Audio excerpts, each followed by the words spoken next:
Hey guys, this is Frank Whittaker, and you're listening to Submission Radio. Hey, this is Rich Franklin. What's up, everybody? This is Chris Lieben. This is Diego Sanchez, Randy Couture, Alistair Overeem. Hi, this is Stephen Bonner. This is Don Fry. Hey, I'm Phil, Mr. Wonderful Davis. TJ Dillashaw. You're listening to Submission Radio. Submission Radio. Submission Radio. Submission Radio. You're listening to Submission Radio. Welcome to Submission Radio, episode 101. That's right, we've made it over 100. It's September 25th. Dennis Shkratov here with Kasper Ozolowski. We never did get that letter from the Queen, Cas, but nevertheless, another big episode of Submission Radio coming up for the listeners. Yeah, I have my feeling that letter is still coming. I think it's just on its way. It's delayed by the post, and we'll all be laughing around drinking tea at all the nice things that the Queen said about us. But Queen aside, we got some sexy guests for you, and we've got a lot to discuss. So this week on the show, Tito Ortiz makes his long-awaited return on Submission Radio. It has been a while since we've spoken to Tito Ortiz, but none time better than right now. Obviously, the American gangster Chael Sonnen has called him out. We want to know what Tito has to say about it. So we're going to have Tito Ortiz towards the end of the show. We've got Robert Whittaker, another Aussie that everybody's talking about. He's obviously fighting Derek Brunson at UFC Melbourne. Hot time to get Robert Whittaker on the show, so we've got him to talk about a bunch of things. Dan Kelly, another Aussie who's going to be fighting at UFC Melbourne, just confirmed he's fighting Chris Cyborg.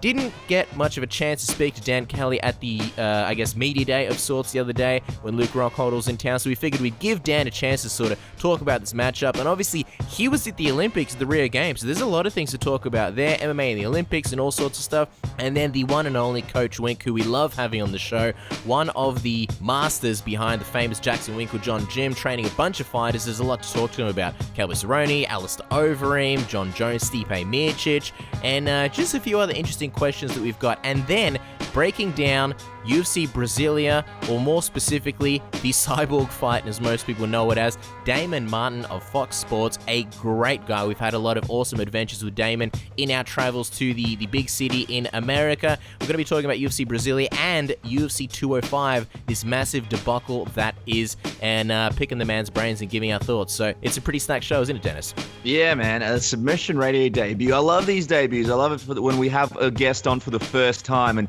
Damon's a great guy, so excited to finally have him on the show. And guys, if you want to debut your like or follow, see what I did there, onto our social media, facebook.com/Submission Radio AUS or at Submission AUS on Twitter. Jump on, follow, like, shoot us a message. We love chatting to the listeners. Give us your feedback on the show. Tell us what you like, don't like. And also, if you do have a moment and you do enjoy the program, me and Kasper, we don't ask for much, but if you'd like to, jump on and give us an iTunes review. That stuff's like gold. Give us your thoughts. Put down whatever review you want. Nothing less than 5-star, of course. Just kidding. Do what you like. But we love seeing the reviews. We see those reviews ourselves. We read them, and it brings a smile to our faces while we're having a bubble bath. So make sure to do it. But Cass, you mentioned it's a big episode of Submission Radio. It's Submission Radio 101. We have our first guest on the line, and you're about to introduce him. All right, guys. Our next guest has recently returned from coaching the Australian Olympic national judo team. He is a former 4-time Olympic competitor himself and will be taking on Chris Cyborg at the recently announced UFC Melbourne on November 27th. Dan Kelly, welcome back to Submission Radio. It's great to chat to you. How's things? Yeah, very good. Great to be back. Always good to chat to you guys. Oh, man, it's great having you on the program. Now, before we talk to you about your upcoming fight, talk to us about the Rio Games. What was your experience like at the most recent Olympics? It was different being a coach. In terms of how the Olympics were, most of the media that you got back here was pretty accurate. Wow. The Brazilians have the best intentions in the world, I think, but the execution's not always up to scratch. The judo competition was awesome, as it always is. The Australian guys did pretty much as expected overall. A very young team, and they'll be better for the experience come 2020. Yeah, I was going to say, when we spoke last time, you mentioned how you didn't really have the highest of expectations for the Australian judo team because they were so young, and Tokyo would be a lot more successful for the team. What are your thoughts on how they perform, though?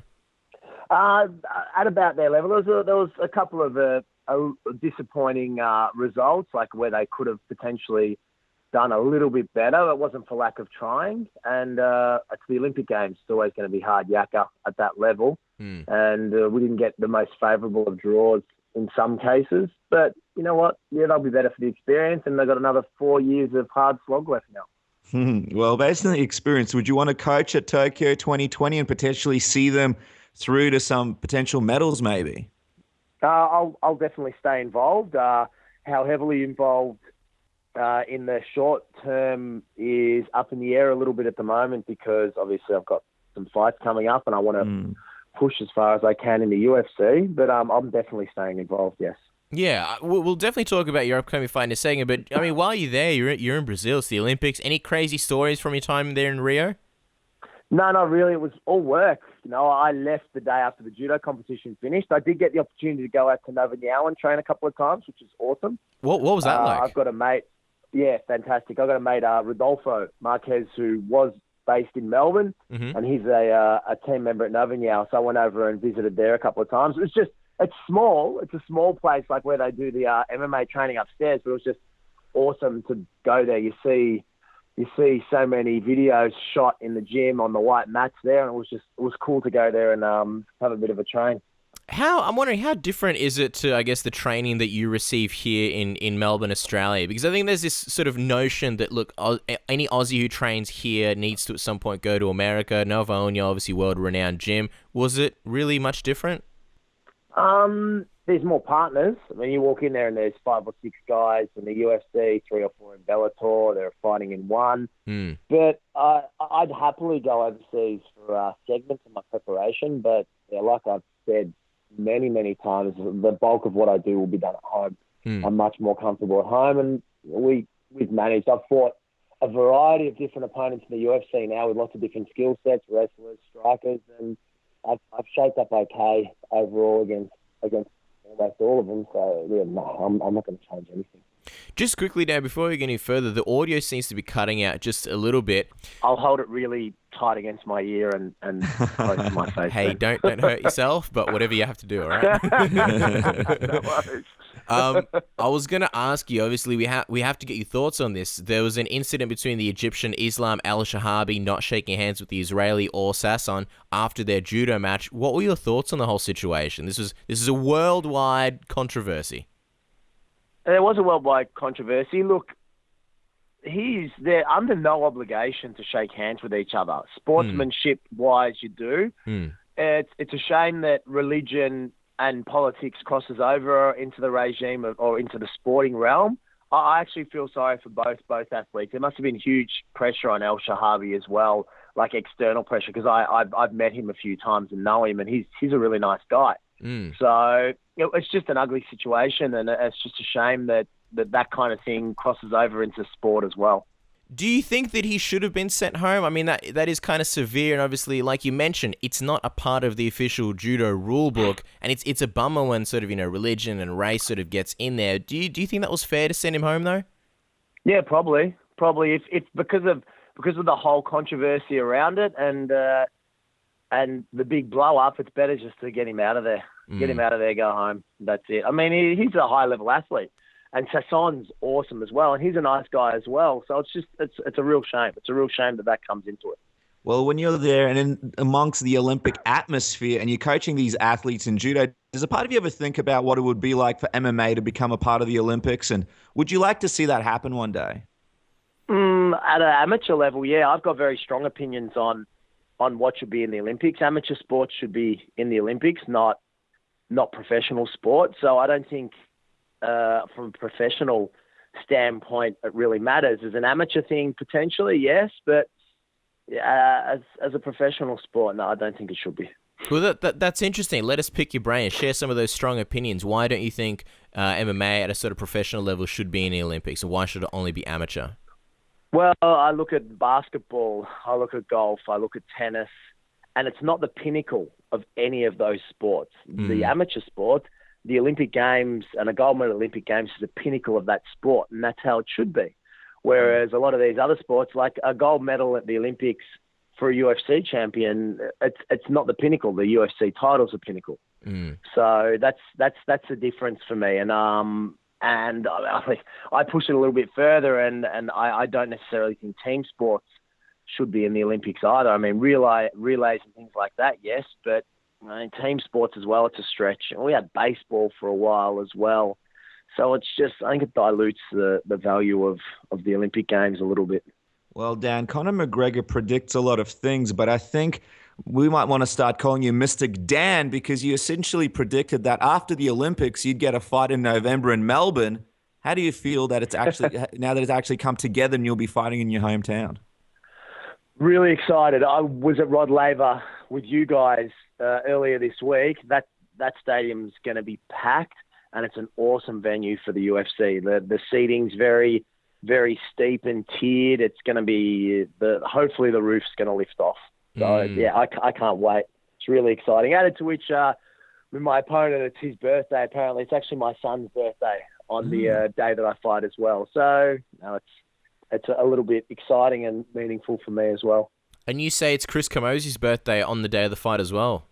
I'm not sure around that time. That's just what I've seen on social media. I haven't dug that deep and worked out when his exact birthday is, but apparently it's around that time. Oh, well, I guess you're going to be giving him more than just a birthday punch. He called you out on Twitter a while ago, and obviously now here you are getting matched up against him. What are your thoughts on getting him, specifically? Is he somebody that you wanted initially? I wasn't sure. There was a couple of guys who I was interested in, and when he popped up on Twitter, I went, yeah, that's a good matchup for me. I'm more than happy with that. So it's worked out well that he called me out in that way, because I think I match up quite well against him. I mean, my strengths are definitely his weaknesses, and my perceived weaknesses are definitely his strengths. So we'll just train hard, get ready to go, and put on a good show for the Melbourne crowd. It's an interesting matchup because he is a quite well-known guy. A lot of people know who he is. How do you feel about sort of being like the Conor McGregor of the division and everybody sort of calling you out? They seem to underestimate you and think that you're an easy win for them, sort of a free holiday to Australia. How do you take that, people constantly calling you out? I don't mind. I don't mind when it's suitable and what I want as well. I'm happy for him to call me out. He's an experienced guy. It's going to be a hard fight, but he's coming to Melbourne. It's not like just Australia. He's coming to my hometown. I live 25 minutes from Rod Laver Arena. My gym's 15 minutes from there. It's going to be hard work for him, and I'll be ready to go. So I don't mind. They can call me out to their heart's content. They do. They all still think I'm going to be an easy fight, and they all underestimate what I'm going to bring. And the longer the fight goes, as you guys have seen, the better I get. So he's a grinder as well. So it's going to be a nice good old fashioned stout is what it's going to be. You had a great performance in your last fight and got the upset win against Antonio Carlos Jr. Now you're on a 2-fight win streak. Is this the fight that you think will get you the respect that you deserve, Dan? I don't really give a rat's ass about the whole respect thing. It's more the next fight, if I win this one, and I'll get criticised for saying it, I want a ranked opponent. Yeah. If I win this fight, Camosi's ranked around 20 on some of the different sites I look at, and if I beat him and beat him reasonably well, then I want to fight someone in the top 15, and I want to see how far I can go. Well, the fight is just 2 months away. What kind of shape have you stayed in while you were busy with your Olympic commitments? Have you given into the meat pies because it's the footy season and the finals are coming up, and it's 8 weeks time enough for you to prepare? Yeah, it is. My weight's come down well. Initially, I was not the shape that I should have been. I was a little bit rounder, but the weight's come down well, and I'm more or less on track to make weight properly. But yeah, this year with all the travel and the buffet breakfasts after I fought in March, I did blow out a little bit, but I've surprised myself. I'm in better shape than I thought I'd be, and we've got 9 weeks to go, so everything's on track. You didn't get into that zone of Ben Stiller at the end of Dodgeball, did you? No, not quite. Okay, quite. Good. Did you? I was just wondering, how much sort of MMA specific training have you been able to do since your Brisbane fight? Because obviously you've been busy at the Olympics. Is it sort of come back and then sort of fit as much in as possible, or did you get a chance, obviously other than being at Nova Union, to do some secret undercover training this whole time? I've been doing quite a bit of judo, obviously, with the team, and I did run and stay in shape. But what we did, I was home for blocks of 3 weeks at a time, and we went into almost a full preparation for 3 weeks because we knew we'd be away again. I mean, it was a little bit mentally draining because there was nothing actually coming up, but just to stay sharp, because a lot of the time I'm at a judo hall, I'm standing on a mat coaching for 6 hours of the day, or I'm coaching or at draws or doing video analysis for the team. So when I'm away, I do a little bit of conditioning, running and some weights and things. But on the whole, yeah, it's once I get home, it was full steam ahead. And now I've been back home for about a month, and yeah, training's going well. The body's appreciated the break, and I feel good. Well, one of the things that still feels a little weird considering that it's in Melbourne is that Mark Hunt won't be on this card. He headlined that card that you fought on last, and now he's nowhere to be found. I feel like the original plans would have had him pretty close to the top of the card before his recent fallings out. What did you think of the whole situation and the fact that he's now on the shelf instead of fighting in Melbourne? I think he'll be back soon. The social media rants have become less and less. I think he's come to some kind of agreement with the UFC, and he'll be seen sooner rather than later, I think. Well, there you go. I mean, I was going to say Mark's carried the flag for Aussie and Kiwi MMA for many, many years now. I mean, a chance to maybe shout out some love if for whatever reason he doesn't come to terms with the UFC, because if you've read his book, you know he's a hard-headed guy. How would you feel if he never fought in the UFC again? It'd be sad because he's an icon. He's an icon of the sport. So it would be sad, but I think he'll be back. I think they'll mend the bridges, and I think he'll be fine. Dan, you're like the positive man that the UFC needs to sort the situation out. I almost feel like they need to send you out there like Dr. Phil and set everybody down on the couch to figure this thing out. But before we let you go, we have to get this from you, mate. What's the official prediction? How are you beating Chris Cyborg in Melbourne on November 27th? Cool, that's a big call. I think I'll submit him round 1 or 2. Round 1 or 2. Wow, exciting. All right, well, there you go, guys. The fight goes down in just pretty much 8 weeks here at UFC Melbourne on November 27th. Don't forget to follow Dan and his great updates on Twitter and Instagram at Dan Kelly Judo. And, of course, if you're in Melbourne, you have to do yourself a massive favor. Head down to Resilience Training Centre in Footscray. We've been there many, many times. It is a phenomenal facility, and there's a lot of other MMA fighters heading down there all the time. So, Dan, thank you so much for taking the time to chat with us. We always appreciate having you on the show. Yeah, for sure. No, beautiful. Thanks heaps, guys. Always like talking to you. Hi, guys. It's Jana Jędrzejczyk, UFC strawweight champion. Listen to Submission Radio. All right, guys. Our next guest is one half of one of the best gyms in the entire sport, Jackson Winklejohn. He trains the best fighters in the world on a daily basis. Guys like Cowboy Cerrone, John Jones, Carlos Condit, Alistair Overeem, of course, Holly Holm, Coach Mike Winklejohn. Welcome back to Submission Radio. How's it going today? It's good. It's a good day. Thanks for having me, guys. We love having you on the program, Mike, and we've got a lot to talk to you about. So let's get straight into it. Donald Cerrone is fighting welterweight again, and this time it's against Kelvin Gastelum at UFC 205. When this move to 170 first happened, did you expect it to last this long, and did you expect Cowboy to make it this far in the division? Oh, you know what? I expect Cowboy to go as far as he wants to do it. When Cowboy's serious, he's pretty much unstoppable. You know, when he decides to turn on and gets focused, he just destroys people. Cowboy's also real high intellect, and he knew that he was having a hard time with the weight cuts for many, many reasons. And just it made sense, and yeah, it's been proven now with his fights. Just curious, what would you say some of those reasons have been as far as him struggling with those weight cuts? Because it wasn't ever anything noticeable. I don't think it was anything anyone really spoke about. Why were they so tough for him? They were just always tough for him. From a lot of internal things that I can't let go. He's always had a hard time with some of the cuts. He never really complained about it, but you can see the struggles, as a lot of fighters had. But it was not easy for him to make the 155 pound division. He can do it. He probably would be more than happy to do it again for a title shot. He's very capable of it, but he's just so much more relaxed and focused at 170. He's just destroying people, so I like him there. What's the biggest difference that you think you've seen in him since he's moved up to 170? Is he sort of happier at certain points in training? Is he moving better because he doesn't have to do that weight cut? Are there any noticeable differences that you can see? I think he's even more focused, and because of the weight cut, he's not worried about gassing out, so he feels the ability to let go. He's been also working a lot more on different angles and a little bit more movement. Brandon Gibson, one of our coaches, has been putting a lot of time into his movement and has helped him improve quite a bit. And Six Gun Gibson obviously does a phenomenal job with a lot of the fighters there. Just wondering, you said that he might go down to 155 for a title shot. I think a lot of people kind of thought that he would always go back to 155 at some point, but are you saying it's not necessarily the case, that he might not go down there just for contender fights or fun fights? Would it only be for a title shot?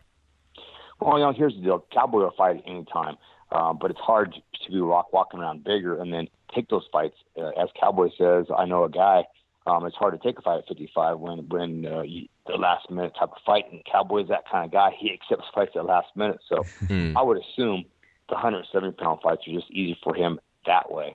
But if he's got some time to train and if it's the right fight, I'm sure Cowboy's up for any challenge. What goes through your mind? Because recently we saw that he tried to get onto UFC 203 because of that elevator accident. What goes through your mind when you see, Cowboy, or he tells you, hey, coach, by the way, there might be a chance I might be fighting tomorrow? Because obviously you're a busy man yourself. The coaching stuff has a lot of stuff going on. Is it a situation where you're like, you tell your wife, okay, I might be flying up to Cleveland, or I might be going here, or you freak out going, oh man, we have to prepare on a day's notice? What happens when these things happen? Because Cowboy does this quite a lot from what we understand. Yeah, he does. You know what? It's one of those things that, Greg will jump on a plane immediately and corner him stuff. Brandon Gibson was ready to corner him right away. And so it's not really something that Brandon Gibson has taken over a lot of my job with the stand-up with him because of all the traveling. And, Brandon he does the same kind of stuff we do. He's a genius himself, and it's helped. So it hasn't caused a problem for me with Cowboy doing it. I expect him to do those things, and the whole team supports him when he does. I feel like there's a protocol at Jackson Winklejohn Gym. Like every building and work site has fire safety and things like that. There's like a Cowboy protocol, like what happens in the event of a last minute Cowboy matchup. Everybody's got a separate phone, like the Cowboy phone's calling. Everybody quick book a plane ticket. The original opponent for this fight though was obviously, the former champion Robbie Lawler. Now it's Kelvin. What matchup did you prefer, Mike? Who do you think is the tougher test for Cowboy? Well, it's a little different. I think that which one I prefer. The Robbie Lawler fight, I would have been, I think, the higher notoriety type of fight for Cowboy, and I think he was up for the task. I think it wasn't going to be easy. He's a left-hander that throws hard and has the ability to go forward. But you know what?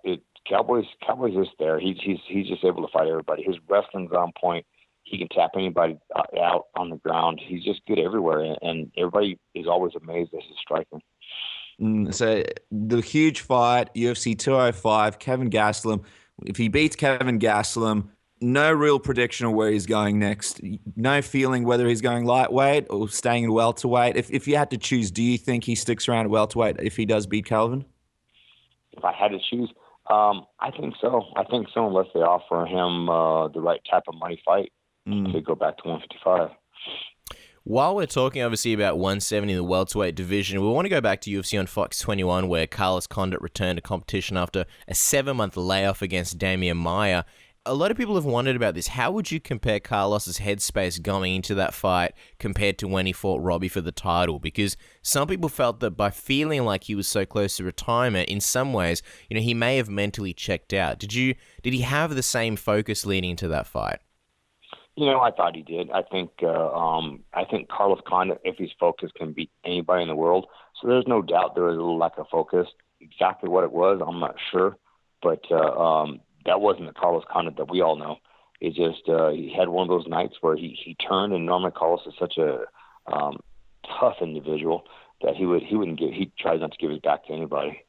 We didn't really get to see how the fight would have played out. What was the game plan going into that fight? Oh yeah, they're definitely a little movement. Get off first, make him fear the shot, make him worry about shooting in, and at first the first combination that Carlos threw worked out really well. We just hesitated, and one of those things that is getting Carlos's head to believe to get off first or have that sense of urgency as he got close to the cage. And then some other things that happened when he was in half guard, and underneath him he got hit a little bit. And who knows, what goes through fighters' heads at those moments. Carlos has been in so many battles that you can't second guess Carlos anything because he's a a legend of the sport as far as toughness goes, and as far as skill level wise. It's really hard from the outside to know what's going on in a fighter's head sometimes. How tough would you say that sort of was for you, seeing obviously the preparation that you put Carlos through for weeks and months, and then for it to all sort of finish that quickly, and knowing what Carlos has been and how sort of quickly he or how long he's been wanting that title? How tough was that for you? It's not tough for me because I'm worried about time and effort I put into it. I in my mind, I'm upside down to Carlos Condit. He took me on such a great journey over his career so far that putting time and effort into something is not even it's not a problem for me. My heart went out to Carlos. You know, he's trying to get back to the title. I think he got robbed with and he was so close with George. Got robbed with Robbie, and you know, he's got a family to feed. He's got a future to go forward, and he was all in. And so my heart went out to Carlos. So for me, except for what I did to Carlos, it doesn't bug me in the slightest putting time into helping that young man. I mean, the obvious question now is what's going to be happening in his future. Do you think that might have been the last time that we get to see him compete in the UFC or fight? I don't know. You know, Carlos just had a baby, and you know, so he's doing a family thing, and he's focused on what's really important in life. And so I'm sure he'll revisit it, you know, down the road. But right now, I know he's taking care of what is the most important thing in life. I know this would sort of be a long ways down the road. We don't know if he'll ever fight again. I mean, obviously, given their age and experience in the sport, this sort of fight between him and Amaya was looked at as the last chance for either guy to put together a title run. Do you think that if hypothetically he were to come back, would you still be confident that he can work his way back to another title shot? Oh yeah. Again, like I said, if he wants it, and you know, he has the drive for it, he's got the time. He's definitely got the skills. He definitely has the heart. He just got to decide what he wants to do with his future. You know, Carlos does not want to get hit in the head anymore. You know, thank God for that. That he's mature enough to understand that he wants to get to this sport with taking as least amount of damage as possible. But he's very capable of beating anybody in the world. If he decides he wants to do it, I know I'm going to support him. Any chance that there might be a transition over to him becoming one of the coaches down at Jackson Winklejohn's? I mean, he's been around there for a really long time. He knows the fighters really, really well. He has a wealth of experience, obviously, working with you and a lot of the other great coaches. Do you think there's any chance maybe he becomes one of the great coaches of MMA now that he's been one of the great fighters? He could become one of the great coaches, such as yourself. Yeah, you know, I wouldn't. Well, first off, he can aspire to be a lot more than a coach. Let me tell you that much. Carlos I know he's got his real estate license, and he's got a lot of things going for him. He's very smart business-wise, so he's capable of so much. If he decided he wanted to be a coach, I'm sure he could be one of the best out there. But I wouldn't want to have that discussion, so I know if he wants to fight again.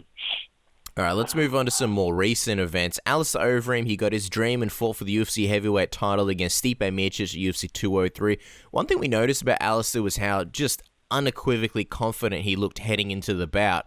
We imagine, obviously, the training had a lot to do with it. Was this the most well-prepared Alistair you've seen since he's, been at Jackson Winklejohn's? Oh, in many ways, he was very well prepared. In a couple ways, he wasn't behind the scenes. But you saw what happened. Alistair he was going to use his movement and his mind. It was going to work, and it did. The whole failure of the whole fight really was he decided to jump on a guillotine instead of just punching him some more. And sometimes it's those little decisions that are wrong that make a big difference. At the same time, Stipe is so strong. He keeps knocking people out. I mean, that's why he's a world champ. You mentioned that in some ways he wasn't the best prepared. Now that it's the fight's already happened, obviously Stipe's not going to take advantage. What were some of the ways that things weren't ideal? Well, I think we didn't put enough time into having him after he gets the first strike and continuing with the second or third. We've been working a lot on footwork stuff, and his coaches got some great coaches that are helping him out, working on the movement and kind of a stick and move type of situation, and probably just not enough follow-up that I would have liked to have seen. And so, I take that blame on myself that I didn't oversee making sure we follow up a little bit more. But with that being said, everything that had been trained in practice, everything that all of his coaches had done, worked out very, very well in the fight. It was just a split-second type of thing that happened, and then he threw a kick where he posted down on his leg after the kick instead of keeping his balance, and it gave Stipe access to take him down. So again, it's like I said, it's a game of inches. It's heavyweights. My goodness, they hit so hard that you never know what's going to happen. I've always wondered about this because we were watching the Embeddeds, and he has that big team of coaches, and then obviously you and Greg work with him and a lot of the guys at Jackson Winklejohn's as well. How exactly does that work? How do you guys all work together? Because some people will say, hey, look, maybe too many cooks in the kitchen. How do you guys keep that process streamlined where there's not too many different things being thrown at him and he has enough time to sort of pick things up and focus on what's important? Well, with a lot of fighters, that would be a problem. But with Alistair, as many fights he has and as smart as he has, he listens to everybody. And then he himself really picks and chooses what he thinks is going to be best. As we get closer to the fight, then we get more intense on what we think is best for him. And he's going to believe it or not, like all fighters, they're going to take what they believe in and what they don't believe in, they're not going to use. And as coaches, we've got to understand that and make sure that we're doing reps on what they believe in, because that will be successful in the cage. And don't waste time on calling out or asking to do things that he doesn't believe in. That would just be a waste of time and or put him in the wrong position in the fight. I know, obviously, you guys and Alistair, you didn't get the desired end result, and obviously you didn't win the belt, but do you sort of consider it a personal victory that you and Greg were, really able to turn Overeem's career around and take him through this career resurgence that he's had recently? I can't take any credit for any of it and stuff, but I'm proud of what he's done for himself, turning himself around. His movement has gotten so much better. The conditioning aspect has gotten so much better. He's improved in so many ways, and he'll get another shot at the title. He's going to win that title. Alistair Overeem is not done. Okay, well, there was a moment after the fight when Alistair was being interviewed and claimed that Stipe tapped to a guillotine. The replay showed there was no tap, and now Joe Rogan has said that he will never interview a concussed fighter immediately after a fight. You once told us on the show that you regret taking as many shots in your career as an active fighter. What do you think about that? Should a fighter be interviewed immediately after he suffered a knockout? That's a tough one. You know what? Yeah, that is true. Fighters, sometimes they don't even know their own name at the moment. They don't remember what happened. So that's a tough one. I don't have an answer for it because the fans want to hear the guy talk, and sometimes the fighter themselves want to talk. So I'm not sure.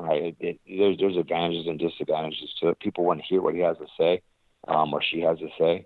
And so I really don't have an opinion on that one. That's fair enough. You said Alistair Overeem's not done. He'll be back and he'll get that title. At what point or how soon do you think you would like to see him come back? Do you think he can rebound soon? Or, considering that he did sustain a concussion, would you like to see him maybe take a bit of time off? Well, you know what?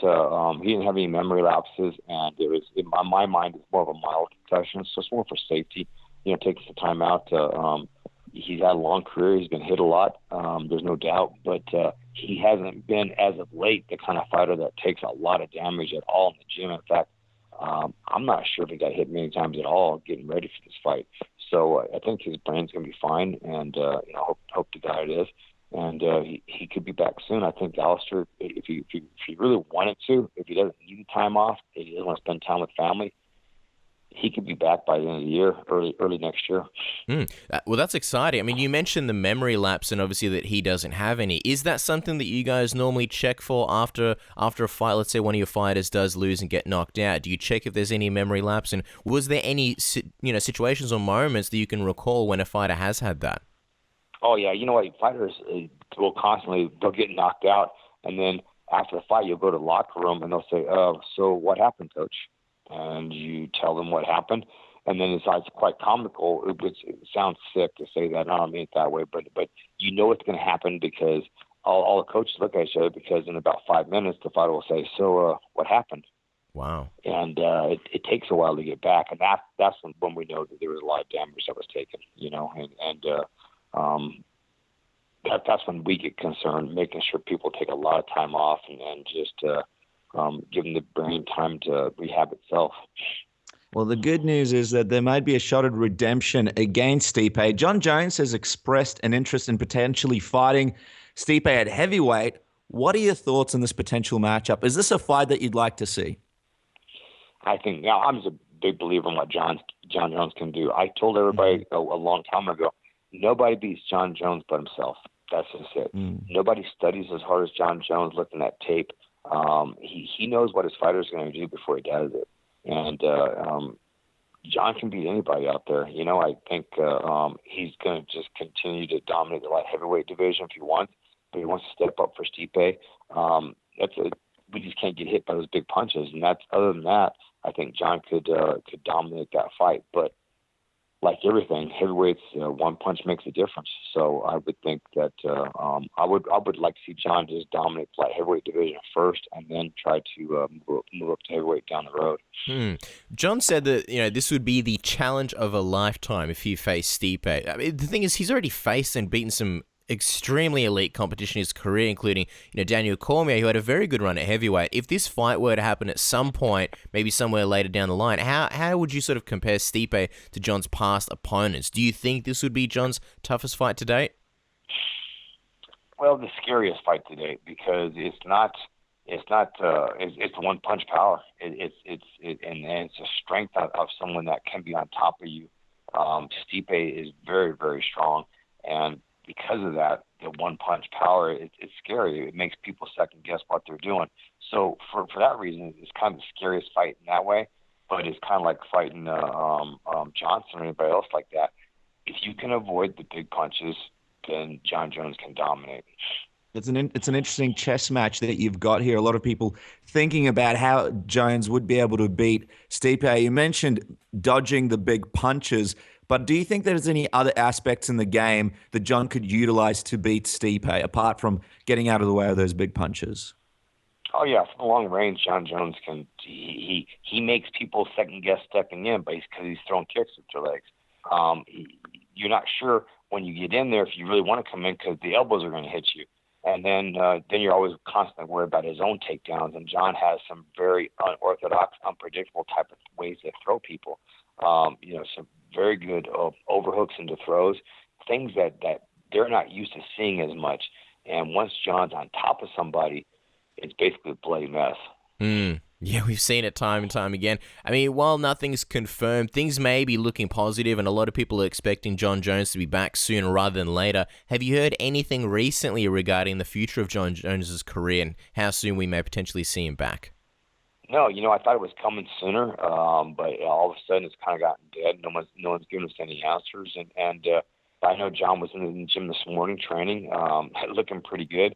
And he's actually said he's just kind of enjoying spending time with his daughters and helping them out with school and stuff, and kind of just enjoying the family thing right now. So I don't even know if John's in any rush at the moment. I know he's always willing to fight somebody, but he's gonna have to get this suspension out of the way and go forward. Last couple of questions, Wink, and we'll let you go. Really appreciate the time. Just while we're talking about the heavyweight division, what did you think about the fight between Fabricio Werdum and Travis Browne?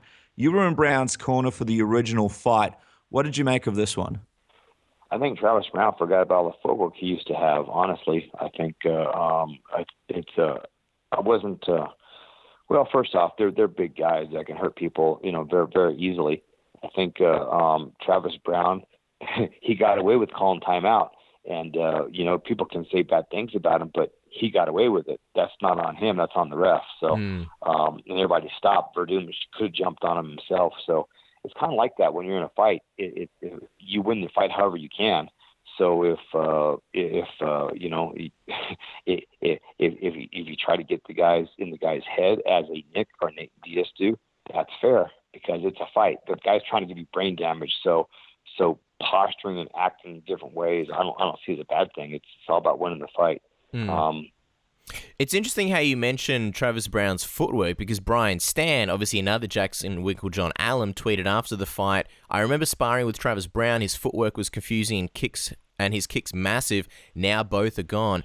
What do you make of Travis's style and sort of progression as a fighter since leaving the team? Well, I think he went to, a boxing coach and tried to learn just that style. And he's put all of his eggs in that one basket. And the problem with that is MMA is big. And sometimes you have to pull other tools out of your toolbox. If the few tools as you decide to bring to the party don't work, you're kind of screwed.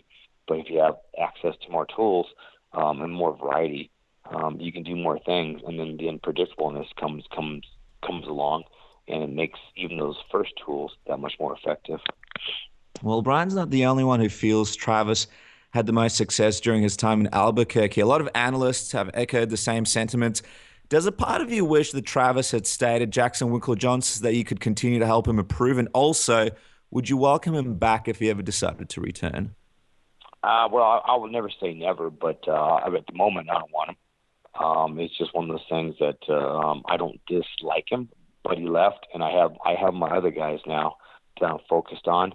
And he left, and he said some things that he's learning, these skills he didn't have before. But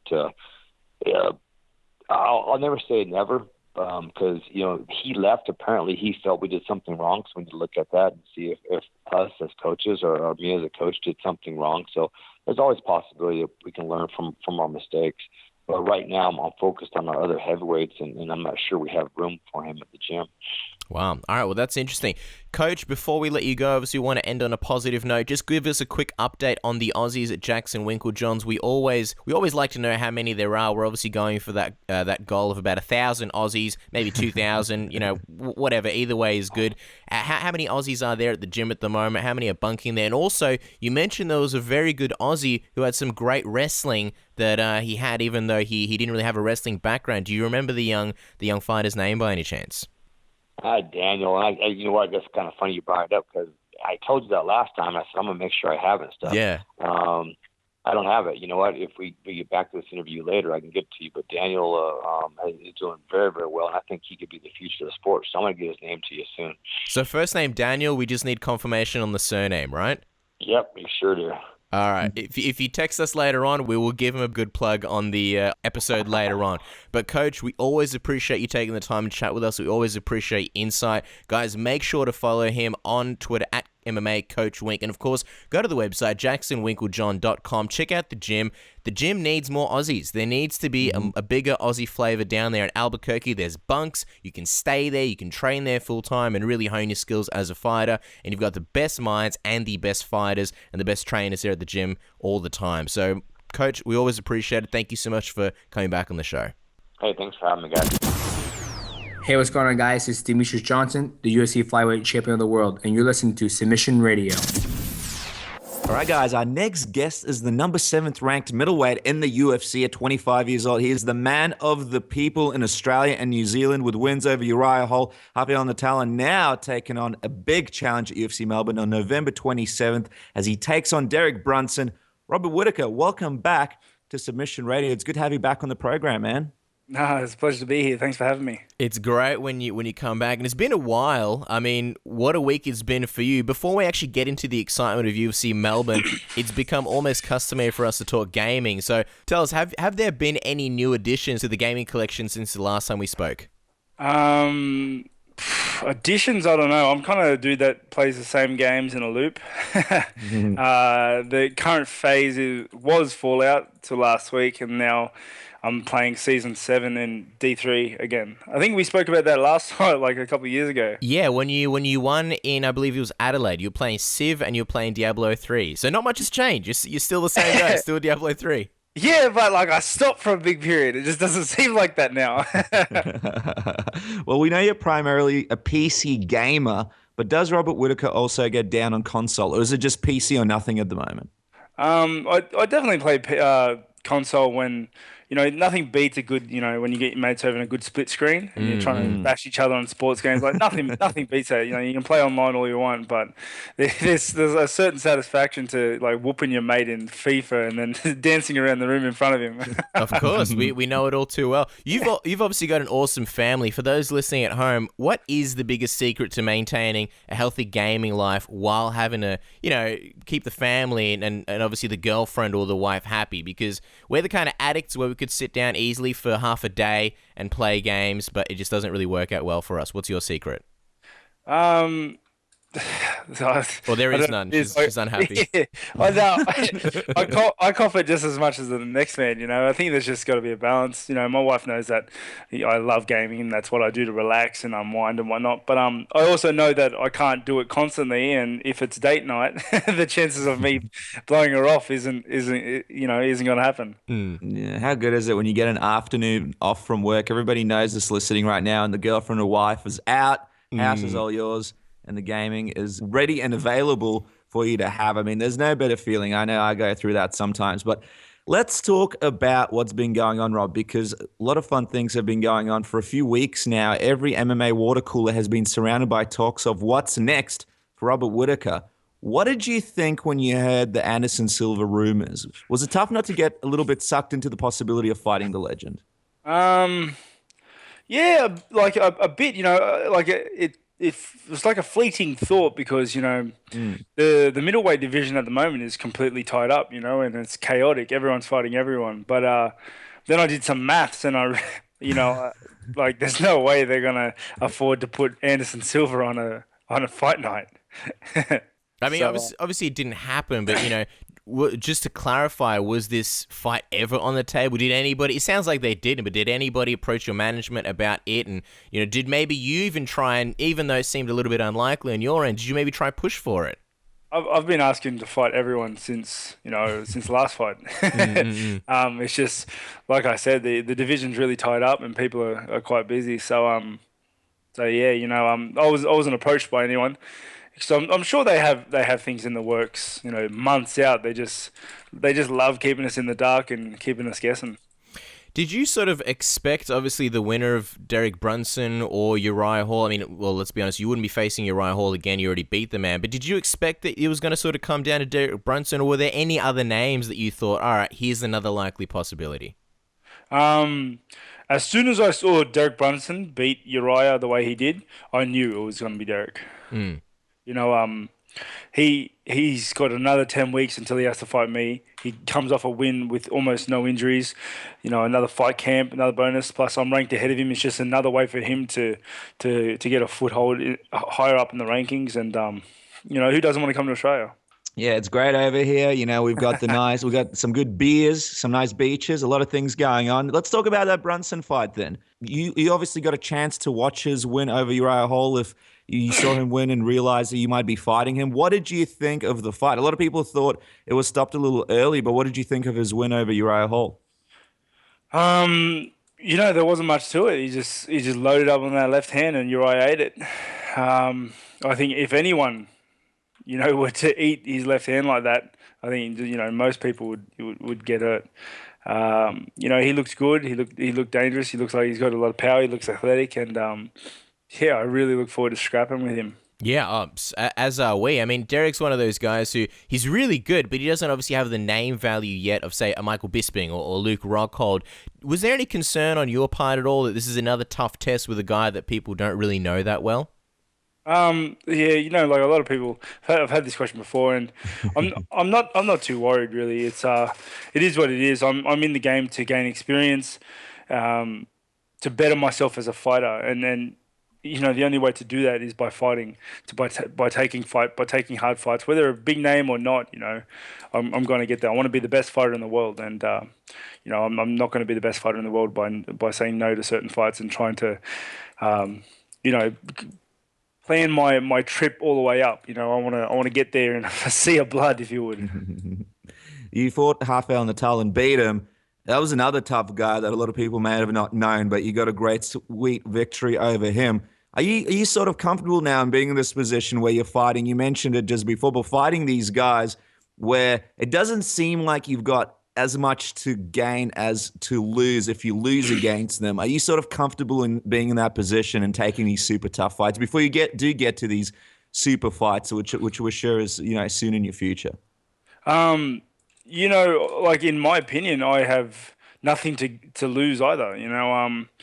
I got to where I am now on my own back, and that comes from the skill sets that I've developed. And by taking fights and preparing for fights, I'm just furthering that skill set. I'm not I never once think I'm in a position that's precarious, that's fragile, where at any time I can fall off the mantle. I'm here to stay, and I think I've proved that by now. Well, obviously this is going to be a can't miss matchup. Talk to us about, stylistically wise, break it down. When you look at Brunson's skill set, what advantages do you see that you have over him in this fight? I see myself completely at an advantage. I know my own skill sets, and I know his. He's good at wrestling, and he's got a powerful left hand. And it's not just his left hand; it's just the way he loads on it. I think if anyone loaded up like that with that amount of strength and that amount of power, he's going to put people away. I'm not worried though. I'm just as aggressive as him, and I hit just as hard. And I really look forward to meeting up with him and, see how he likes getting hit. Yeah. What do you think about the fact that this fight is going to take place in Melbourne? Because obviously you being an Aussie, it makes a lot of sense. But in other ways, it seems like the UFC trying to build you up and really build your star. You had that fight at UFC 197 against Rafael Natal in Las Vegas. Did you have a preference at all? I mean, obviously fighting in hometown is great, but was part of you kind of like, well, I'd love to get more exposure overseas? I love fighting at home. I absolutely love it. Nothing beats fighting in front of a home crowd and not having to travel at least 20-something hours to fight. But I love fighting overseas as well. I do. It's just expensive to go over there. There's a lot of little expenses that comes and they come along with fighting overseas. And that's pretty much it. I want to be in a position to not have to spend a lot of money to go on these fight tours to fight people overseas and gain the experience I need. But, if it's in my own backyard, why not? Well, speaking of fighting in your backyard, many people have forgotten that you were actually supposed to fight Michael Bisping at UFC 193. Got to get your thoughts, Rob. What do you think of him as the new champion? And do you like this UFC 204 matchup between him and Dan Henderson? I like it in a sense that I'm a fan of Hendo. So, I like it in that sense. I don't like it in a sense where UFC just, pick whoever they want to fight whoever they want. But, it's not up to me. I'm just here to fight, and I try not to get involved in all that sort of stuff. It's an interesting situation because we've spoken about this with a few fighters. We actually mentioned it to Luke Rockhold this week. But what do you think about this whole thing of Dan Henderson saying, look, if I win, I'm still going to retire even if I'm become the champion? Do you think it sort of puts things in a, strange situation where now you got to figure out who's going to become the champion, what's going to happen, that kind of situation? Not really, because I honestly look at the top 10 middleweight division as it is now, and every single person up there has a chance, has the potential to be champ, and so if Dan Hendo, and I'd have to see Hendo go through with that. It's one thing saying it and then holding the gold and being like, what, this is kind of cool. If that happens, then I think it's just up for grabs. I think it's up for grabs always anyway. I think it's been up for grabs right now even. So that's how I feel on it. Well, I mean, speaking of things being up for grabs, Derek Brunson, he was pretty confident that after his win over Uriah Hall, it seemed like, he would have liked a title shot. He got you instead. But if you beat him, obviously you are going to be taking a lot of his momentum. Where do you think that sort of puts you in the division in relation to the title and a title shot? I'd like to go for a shot after Brunson, but I'm not one to look past Brunson. I'm not one to make plans before I even fight a guy. All my focus is on Brunson, and if I take that for granted and I look past him, I'm going to get hurt. Well, you actually fought on the same card as Rockhold in Sydney. That was your first jump to middleweight. What do you think about being on the same card as him and Souza? And that there's also a very real chance that you may fight one of them depending on who wins and loses. I love it. I really like Luke, and he's a top bloke. He was nice to me the first time, and he was nice to me last weekend as well when he came down. And Yeah, I like him. I like being on the same cards as him. He's an exciting fighter to fight. I think that's going to be an amazing fight to watch, and I can't wait. You know why he's nice to you? Because obviously you didn't see that video of you head kicking him in EA UFC 2. I didn't see that. Oh, so no one saw it. Well, there we go. Well, be honest with us, Rob. Are you at all disappointed that you're not headlining this card? Because us and many fans thought that, given obviously you being an Aussie and being high up the middleweight rankings, there was a good chance you would be. Am I disappointed? Not really. I would have liked to have headlined the card, but I never got my hopes up for it. You know what I mean? It is what it is, and I'm just happy to be there. I'm just happy to fight, and I'm going to put it on a show regardless of my own place in the card. There's an interesting theory going around at the moment, and we'd like for you to weigh in on it. If Bisping loses to Henderson at UFC 204 and Dan does retire, does that technically mean Rockhold versus Souza becomes a title match, since many believe the fight is the title eliminator? I have no idea. Like, if UFC want it to be like that, it will be, or anything. UFC do what they want. They've shown that. Yeah, obviously they are the big bosses. All right, well, it's still a little away, but everyone's excited. What's going to happen between now and then? Will you be bringing any new training partners or coaches? Will it be an identical camp to last time in Sydney, or will you be going around to a new gym? Give us the scoop, Rob. Obviously, you trained with Henry Perez. What's the latest there? I have the best coaching staff that I've ever had.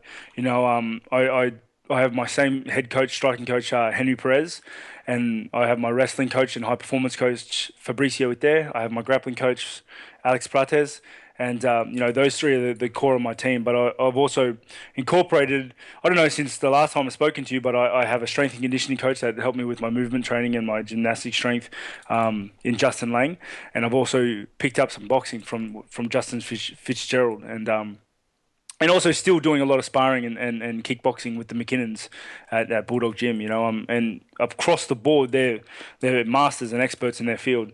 So I'm pretty comfortable with where I stand on my coaching staff. And, I've been getting the results. I've been training hard and I've been getting better and I'm getting the results. And that's really all you can ask for, right? I mean, last time we spoke to you was at UFC Brisbane. Talk to us about Justin Lang. He's obviously come in and done your movement and gymnastics and strength and conditioning. Did you ever have any strength and conditioning coach prior to that? And what have you sort of noticed as the difference since having him? And when did you get him in? I think I've got him in the last year or so.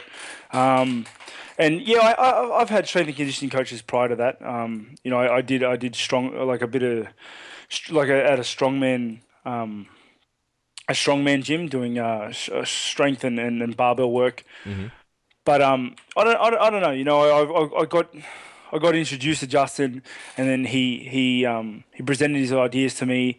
He ran me through some stretches and some flexibility and some movement strength and whatnot. And I don't know. I just took to it, and I think that's the biggest thing. You got to enjoy it, and it's got to make sense to you. So yeah. All right, Rob. Well, before we let you go, we have to get a prediction. How do you see yourself winning at UFC Melbourne? Give us the scoop. How's it happening? I'm gonna hit him. I'm gonna hit him, and he's gonna go down. I think he's going around spouting it's gonna be a first round finish, and I think it will be. I just don't think it's gonna be the way he wants it to be. Well, there you go, guys. Exciting times. We can't wait. The fight is really, in a lot of ways, just around the corner. It's going to be happening on November 27th here in Melbourne, Australia, at the beautiful and amazing Rod Laver Arena. You guys make sure to follow Rob on Twitter at RJWhittaker1990 to catch up on all the latest goss and the scoops on all of his updates. Rob, it's always a pleasure having you on the show, man. Thank you so much for chatting with us. No, thanks for having me, guys, honestly. This is Don Fry, and you're listening to Submission Radio. You touch that dial and I'll kill you. Our next guest is a former UFC light heavyweight champion and a Hall of Famer who is an MMA legend. He now joins us back on the program. Tito Ortiz, welcome back to Submission Radio. Awesome, man. Thank you much for having me. I appreciate it. Always a pleasure. Now, Tito, it's been a while since we've had a chat to you. Welcome back to Submission Radio. Obviously, before we get into it, we've seen countless pics of you fishing on Instagram. We know you're a big fisherman. So tell us, what have been some of the biggest catches thus far recently?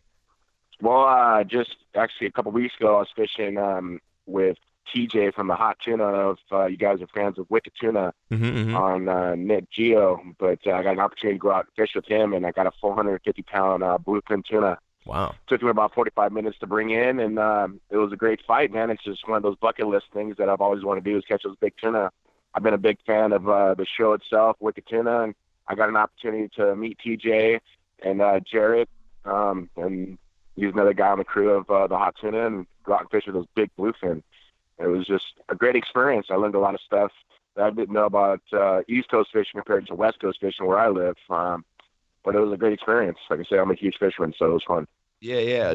That day, probably a lot of people got some delicious sushi courtesy of Tito Ortiz.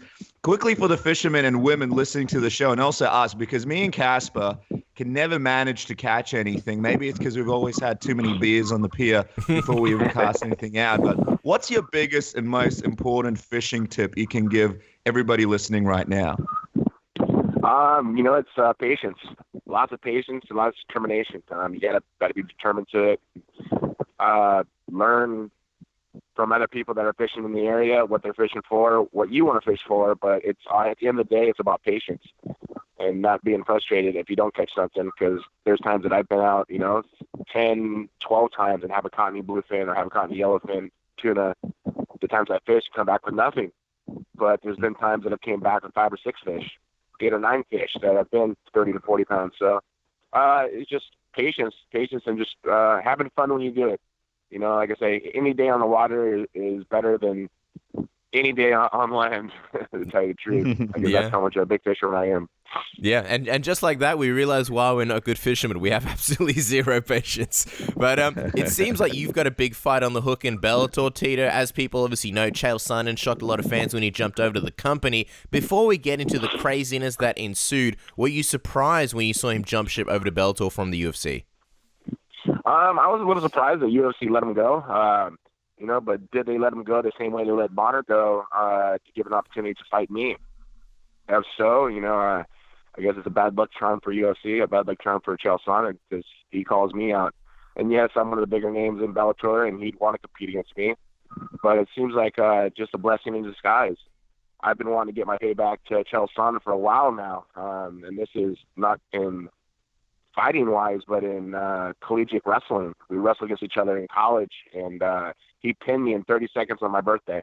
I got caught in a headlock. I put on my back, and he almost choked me out unconscious, and he pinned me. He won the match, and I've never forgot about that match. So I've always thought, would there be a way of to me to fight Chael Sonnen? And all of a sudden, we look back, almost 21 years later, that this fight's going to happen. And I'm really, really excited. Yeah, what a crazy life we live in. So just to get something straight, because they did release Bonner and he did fight you in Bellator, do you think this is kind of, when UFC found out that Chael wanted to go and fight you in Bellator, do you think that was a part of the theory in releasing him, wanting to see him fight you? Is that what you're sort of saying? Possibly. I don't want to say I hope that, but, either way, in my mind, it's just a factor that I get an opportunity to fight Chael Sonnen now. And I'm excited. This kind of just lights a fire in my ass because now I'm back in training and I'm pushing myself, and now I feel challenged because I have an opportunity to redeem myself for someone who beat me in my amateur career of collegiate wrestling. Obviously, it seems very important for you to sort of, get revenge on that loss or avenge that loss. Was there ever a time where you tried or wanted to fight him when you guys were both in the UFC? Was there any time you lobbied for a fight with Chael or mentioned anything to anyone about setting that up? No, not really, just because he was a 185-pounder and I was a 205-pounder, and I don't want to go out reaching out trying to fight Chael because all of a sudden everybody would be saying, oh, Chael was trying to pick on a smaller man. Which is fine. Now he called me out and he wants to fight me, so he's digging the grave a little deeper and deeper every time he talks, every time he mentions my name. And, I see some of the interviews he does and some of the things he says, and it's just a little corny. But at the same time, expect an ass whipping he's going to get. Well, most of his career, Chael fought in middleweight, having some big fights such as his first fight with Anderson Silva, beating Nate Marquardt, submitting Shogun. But also he's had a few lows, such as the quick, decisive loss to John Jones, Rashad Evans, and his issues and suspension from the sport for failing a drug test. I'm curious, Tito, what are your thoughts on Chael's MMA career? You know, he's had his ups and his downs. I think the big turning point was after he fought Brian Stan, and he started talking. And after that, we went into the dressing room after the fight, and I spoke for a while because, like I said, we wrestled against each other in college wrestling. Mm-hmm. You know, I really had no envy against him. I wanted to see him, become a superstar in this sport. And I told him to don't stop talking. And that's when he was talking about Anderson Silva. I said, don't stop talking. You keep talking, you make the fight bigger and bigger and bigger. Well, then all of a sudden, Chael Sonnen, his image came out, the charisma came out, and he became a superstar. Throughout the times, I've never really thought about fighting him because, like I said, he was a smaller man.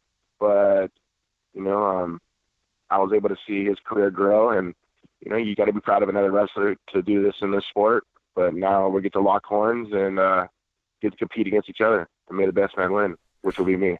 It's interesting that you had that conversation backstage after the Brian Stan fight. Chael, one of the things he also recently said, he said that he considers you a friend. Is that an accurate way to describe your relationship? Are the two of you friends? Yes, we are friendly, but this is competition. We get in the cage. Friendships aside, this is about getting a win, getting redemption, and kicking his ass. I know he's gone through a lot of troublesome times over the last, year with his, I believe, daughter passing away, which I showed respect towards him. That's horrible. I couldn't even imagine that. But at the same time, this is competition. This is may the best man win. Certainly. Now let's talk about this jump to Bellator, because there's a lot of speculation that Chael jumped to SHIP due to issues with USADA testing. Chael is saying in interviews he has a clause in his new contract with Bellator that sees him give up his purse and pay a $500,000 fine if he fails any tests going into a fight. But now you're the first person that might fight him in the company. Do you have any concerns about his checkered past in regards to drug testing? Everybody always has that thought and idea, an idea of a thought that a person fails once, they're going to fail again. And I think he's done that himself. I just want to make sure that Bellator does a job of everybody fighting on an even playing field. That's what's number one. My whole career, I've done it. Every single one of my fights of 19 years, I think the only type of supplement I've ever took was creatine. Of course, the protein and things like that, just for my muscles. But any type of steroid or anything like that, I've always stayed away from, just because I watched guys like Mark Coleman get knocked out from exhaustion. I've been a guy who kind of kept my cardio great, and I don't ever want to lose it. I want to have a long career in this mixed martial arts, and I have, of 19 years. My body, yes, has been broken down, but I've been able to rebuild it through surgeries and technology and just hard work, determination, and the fact of just working hard through these things. But if he's made one mistake, shame on him. He's made two mistakes, and double shame on him. He made three mistakes. It's going to cost him $500,000, and that shouldn't be good. So let's see Chael at someone who's not all juiced up, someone who's not hard from testosterone therapy as he was using, or even the steroids, other types of steroids he was using. But, I'm going to cancel those out. I'm not even going to think about those because I get to fight the real Chael Sonnen. I'm not going to fight a juiced-up Chael Sonnen. I'm going to fight a Chael Sonnen that's off the stuff. So I'm excited because we're all fighting on an even playing field. And, how much weaker he's going to be, how soft he's going to be, it just depends on it.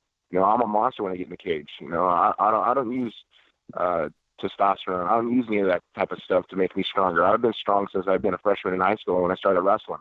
And it hasn't changed over the last 25 years. My strength just gets stronger and stronger and stronger just because I push myself during training. And I don't need no extra supplements to do that because that just shows a sign of weakness and shows how weak Chael really is.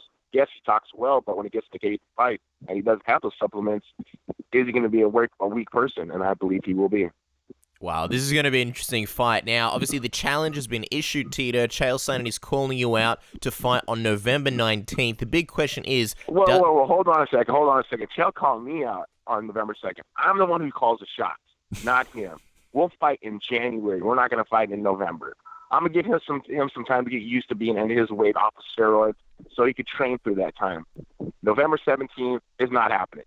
I'm calling the shots, not Chael Sonnen. Yeah, he talks well, he does these things, but no, this is my weight class. I'm the one who calls the shots. Tito Ortiz is going to call the shot. Chael Sonnen's going to have to wait until after the first of the year because you know what?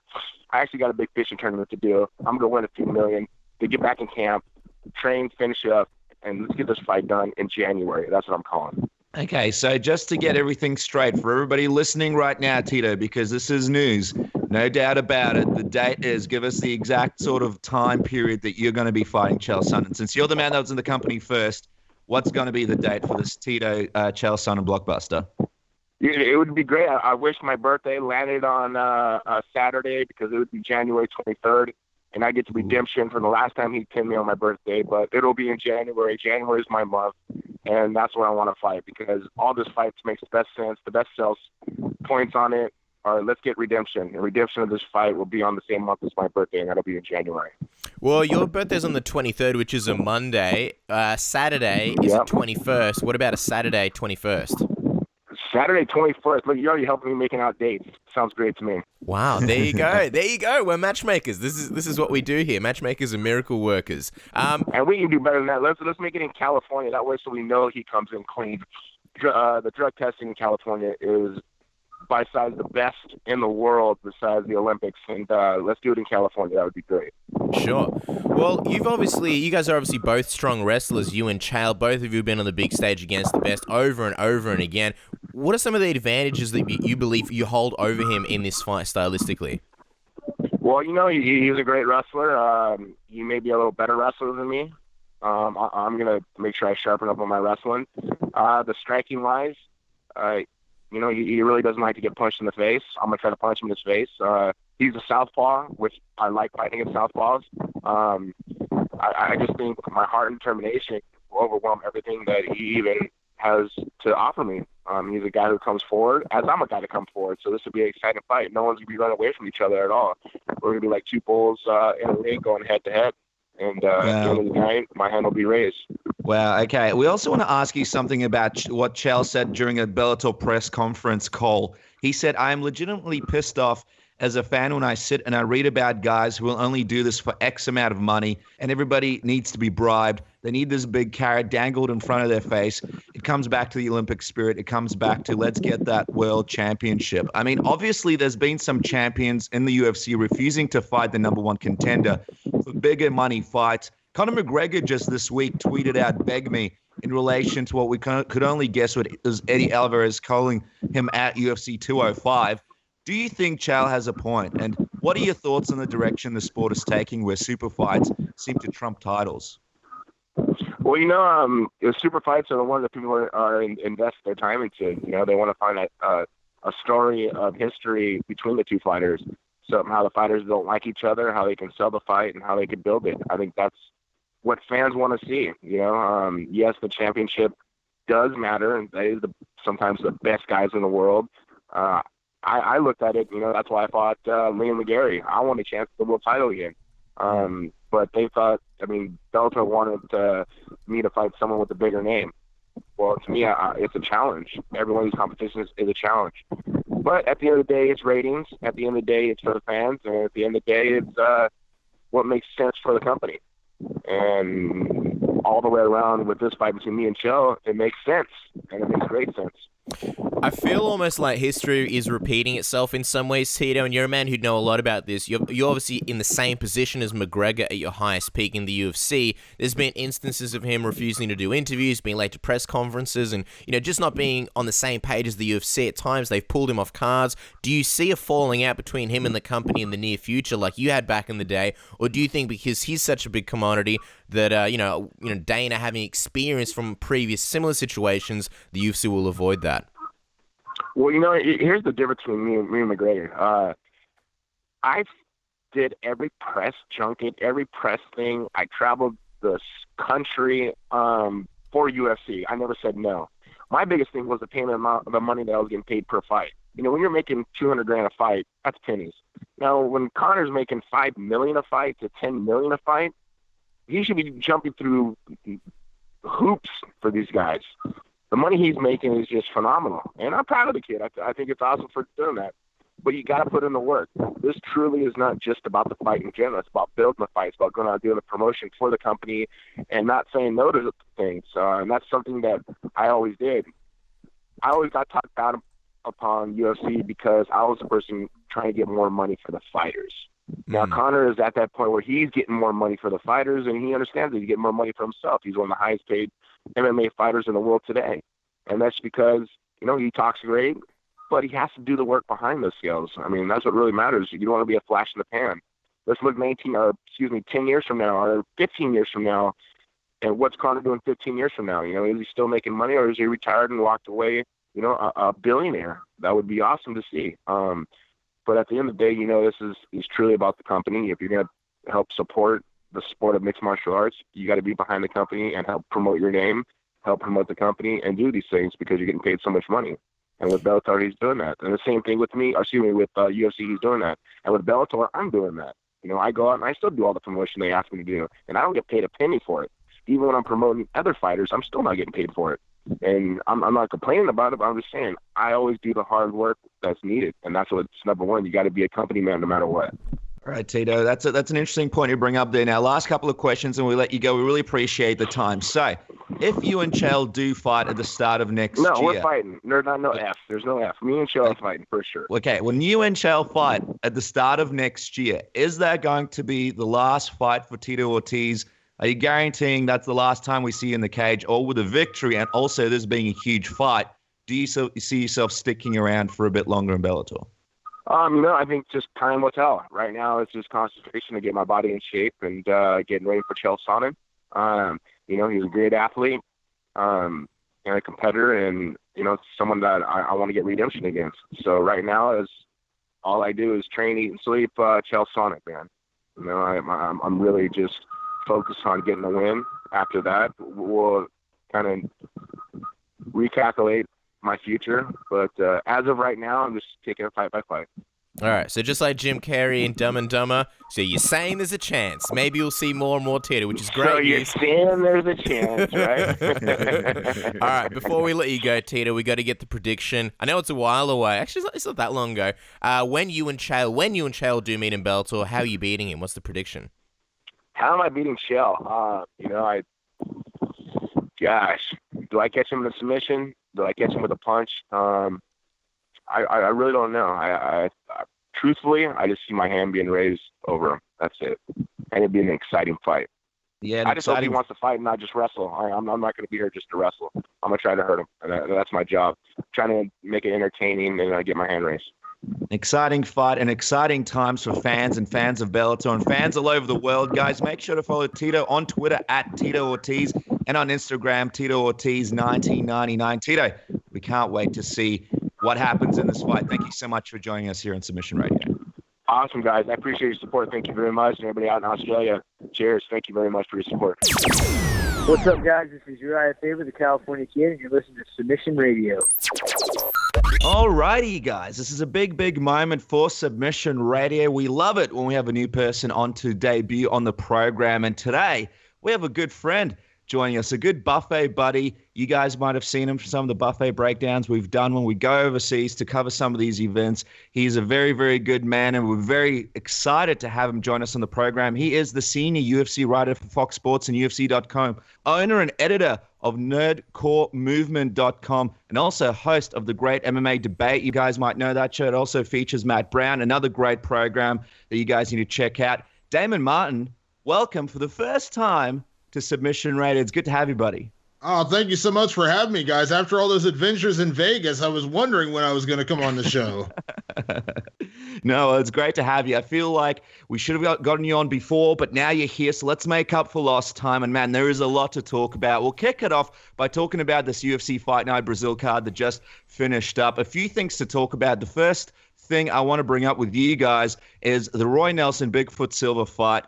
A fight where Bigfoot Silva had a new haircut, kind of had the new tats, looked like a new man in that first round where he took a lot of hard shots that you would have thought would have finished him normally. Alas, he gets finished. Roy Nelson wins, and a bit of controversy at the end. Before we get to that controversy, Damon, what did you think of how Bigfoot Silva looked? A lot of people saying he looked a lot better than he has in his last few fights. He did. He looked more comfortable on his feet. He played defense much better than he had recently. He was kind of walking into punches and just kind of going out there with a little too much reckless abandon. It's almost like that first Mark Hunt fight gave him a little bit of too much bravado of being able to take punches, and he paid for it. So he had good movement. He was staying out of Roy's power hand. Roy kept throwing that overhand right, and Bigfoot was doing a good job of ducking underneath it. I know they had trained together before. Roy had spent some time down at American Top Team, so he was pretty familiar with Roy. But ultimately that big uppercut came and it knocked him down, knocked him out, and it's a tough run for Bigfoot Silva. I think he's 1-5 in his last 6. It's been a really rough run, and all of his losses have been by knockout. I know for a fact that before this fight, the UFC had contemplated cutting him, and I know that Bigfoot and his manager had asked for one more shot. This was that one more shot, and it didn't end well for him. Yeah, I feel you in a lot of ways, Damon. I like that when the fight started, Bigfoot sort of stayed on the outside to really try to keep distance. A more, I guess, composed and disciplined Bigfoot, like you mentioned. But ultimately, the knockout did come from Roy Nelson. I personally thought it was going to come in the first round, so I was wrong. But when it did come, it was another brutal one. I won't get into the controversy, but he took some, I wouldn't say unnecessary shots, but he took some damaging shots. And I think the issue here for Bigfoot is he's got the skills. He's not a bad fighter. Technically, he is sound, but athleticism isn't really his strong point. He's not really a fast guy, and the chin just has not held up over the years. He's taken far too much damage in his career, and I think for his health's sake and his future's sake and just well-being and living a good life that I hope he does in the future, I don't really want to see him fight in the UFC, and to be honest with you, I don't really want to see him fight at all anymore. And I don't want to sort of tread on anyone's toes. I don't want to be disrespectful here, because when you sort of call for a fighter's retirement, it can often be taken as being rude or disrespectful, but he's taken so much damage, so many knockouts, and he's obviously lost his chance. I do think it's time that he gets cut, unfortunately. Well, how about this? Mike Chiappetta tweeted out Antonio Silva has now been knocked out in 9 of his 10 career losses, and that's the 5th time in the last 2 years, which at this stage, you're already thinking about how's he going to fare when he gets a little bit older in life, and hopefully this won't ruin his quality of life, because we've seen people with a lot less concussions really struggle later on in life, obviously brain damage and a lot of issues that can't really be fixed at the moment with medical science. But Damon, what do you think about Casper's sentiments? I mean, a lot of people saying, and I myself, I really have a hard time seeing these guys go in the octagon and knowing that in 1 minute or maybe the second round or at some point in the fight, they're going to be knocked out because they're just not the same fighter they once were. Look, big argument, obviously, about the fact that off TRT and with the condition that he has, maybe it's just not the right thing for him to keep on fighting. Now, I know you're not the kind of guy to call out for a person's retirement, but do you want to see him fight in the UFC again? I don't. I agree with Casper 100%. I mean, listen, you get touched up that many times. You've had 5 knockouts in 2 years or whatever that stat was. I mean, that's really telling, and it's really damning. Now, the one thing I will say about Bigfoot Silva and heavyweights in MMA in particular, typically when guys get knocked out at heavyweight, it's one shot and you're done. I think what is more damaging over time is what we've seen Roy Nelson go through, where he's, absorbed a ridiculous amount of damage in his UFC career. He's not getting knocked out all the time, but he's absorbed like 550 strikes. That's boxing. That's where boxers, a lot of heavyweight boxers have brain damage later in life because they're not just getting knocked out. They're taking 12 rounds of damage. So I think that's a little bit, if you're trying to compliment the situation, that's a little bit better for Bigfoot, because he's just taking usually one shot and then he's done. But still, getting knocked out that many times in a row, it's just not good for the brain. It's not good for anybody. And I don't think Bigfoot Silva will stay in the UFC. I don't think they have any choice but to cut him right now. I'm quite sure he's going to fight again. Someone will give him another opportunity, whether that's Bellator, World Series of Fighting. Maybe he goes to Japan. Everyone's talking about Ryzen tonight. Maybe that happens. I don't know. I agree. I think he needs to take some time off and really reassess his future. Maybe just give his head time to clear and maybe, take 6 months to a year off and allow his brain to heal, and maybe those things will get fixed. But I don't think he will retire, as much as maybe it's for his best interest not to take any more shots. But I do believe he will fight again. Yeah, he's Ryzen's dream. Who are we kidding? They'll put him in there with maybe some nobody, and who knows, maybe he can get a few wins, but hopefully no more strong concussions. Now, we mentioned that he might have taken too many punches, and we spoke about the controversy in the stoppage. So let's talk about it and let's address it. Big John McCarthy, some people felt, stopped the fight a little bit late.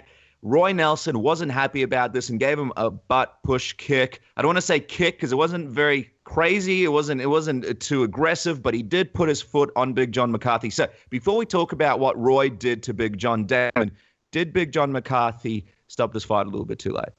A little bit too late, maybe. I think, probably that last punch that Roy landed was probably a bit excessive, and I understand where Roy's coming from. You're frustrated. He knows the guy. As I said, they train together. He likes him. You don't want to see the guy get hurt, but obviously as a fighter, it's your job to continue until the referee stops you.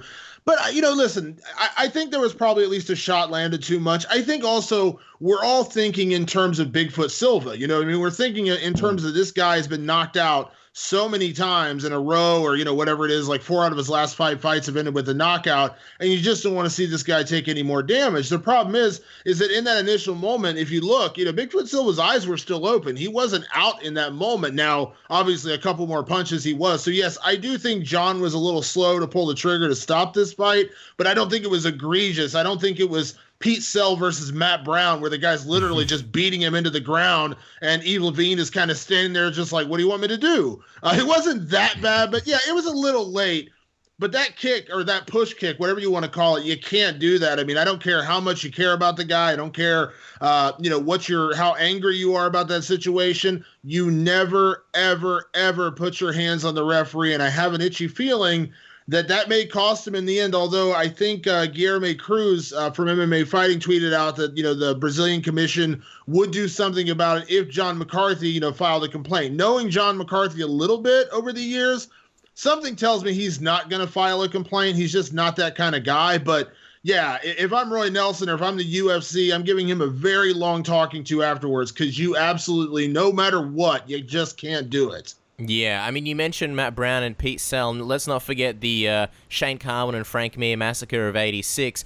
I think the issue is, like, even sometimes when you watch these replays, or when you see a stoppage in real time, you think one thing, you have one opinion, and then when you watch the replay slow motion, it kind of changes your opinion. When I watched this in real time, I was right there with Roy Nelson thinking, dude, when are you going to stop the fight? And again, I like Big John McCarthy. He is one of the best referees in the sport, if not, the best. You can debate that all you want, but watching that fight, Bigfoot wasn't really defending himself, and it's not so much that whether he took too many punches, it was the fact that if Roy Nelson had not stopped and paused and kind of, I don't know whether he looked at Big John McCarthy, but he kind of motioned as in, like, how much more do I have to do? And then Big John stopped the fight.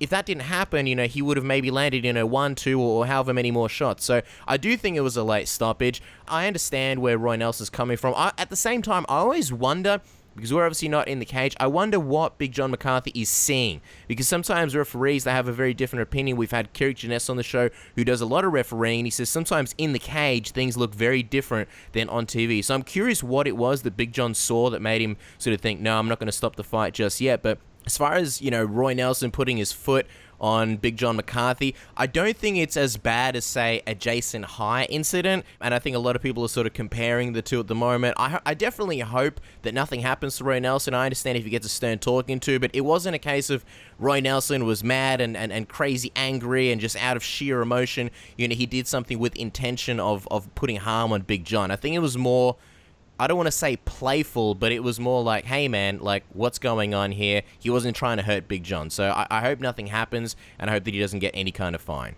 Guys, I think what disappointed me about the whole situation with Roy Nelson is just because he's such a veteran. He's been in the company for such a long time, and so many people look up to him. So many fighters look at him as an example. Him doing that to Big John McCarthy isn't great when you have a lot of the younger fighters looking up to guys like him. So a part of me was like, damn, Roy, why couldn't you just hold off until a little bit later and really chat to Big John about it, or even talk to him in the ring after the cameras are off when you get an opportunity? I think I expected more from him because he is that veteran, but because it is his friend, you could see how the emotions take hold. I mean, I agree with you, Damon. The UFC needs to have a stern talking to Roy. I don't think Big John's going to put in any complaints, but they need to be careful about this, because once one fighter does it, you don't want other fighters to start thinking that it's okay to do that. And even though Roy didn't mean any harm by doing it, you never know when someone's going to go in there and take it a bit too far. So I think there needs to be a line drawn in the sand. The UFC needs to have a good stern talking to him. I don't know if they need to send out some kind of reminder to other fighters that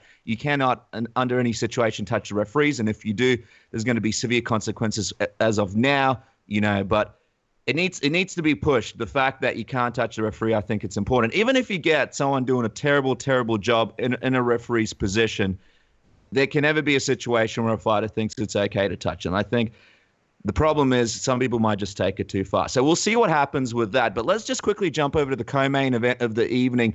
Renan Barão got his victory over Nova. It was an interesting fight where a lot of people felt like Felipe, if he got into the fight a bit more, if he believed in himself a little bit more, and his corner told him this in between rounds, what are you doing out there? Believe in yourself, get in there, you can do this. He may have actually had a bit more success, but still he looked quite good. A lot of people saying Barão not looking too good in this victory. Damon, I want to get your analysis. How did you think Barão looked in this one, even though he won the fight?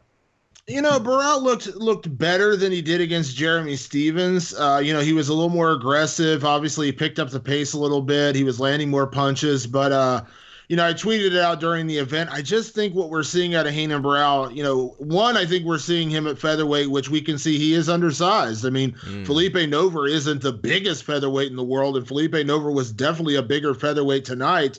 And then I think you're also just seeing a little bit more gun-shy Renan Barão because, listen, I think those 2 losses to TJ Dillashaw just epically changed him forever. I mean, he took so much damage in those fights, and it was such a change of course in his career. I mean, you think about that. 32 fights undefeated for however many years he had not lost a fight, and then to go out there against one guy twice, and the first one was bad enough, and then to have it happen almost exactly the same the second time and get TKO'd both times, you just wonder how much that messes with his psyche. And I just, what you're seeing out there right now is he's out pointing guys. He's not going out there and punishing. And I mean, he was such a brutal fighter when he was on his streak at bantamweight, and he's not doing that right now. He's not pulling the trigger.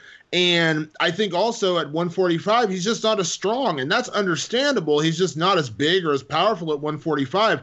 And I think that's just going to haunt him. And we saw him take some seriously heavy shots from Jeremy Stephens. And listen, kudos to him for eating them. But, again, that's not a compliment. You took a few extra shots, but I think Renan Barão is going to be a serviceable guy at featherweight. I just don't think he's ever going to be a top 10 guy. I can't see him going with guys like Max Holloway or, obviously he's not going to fight his teammate Jose Aldo, but, I just can't see him. I mean, I think even a guy like Cub Swanson would just absolutely ravage that guy right now. And I just think Renan Barão is just going to end up being kind of, stuck in no man's land. He's too big for 135. That's too big of a cut. I think he's too small for 145, and I think he's a little gun-shy now.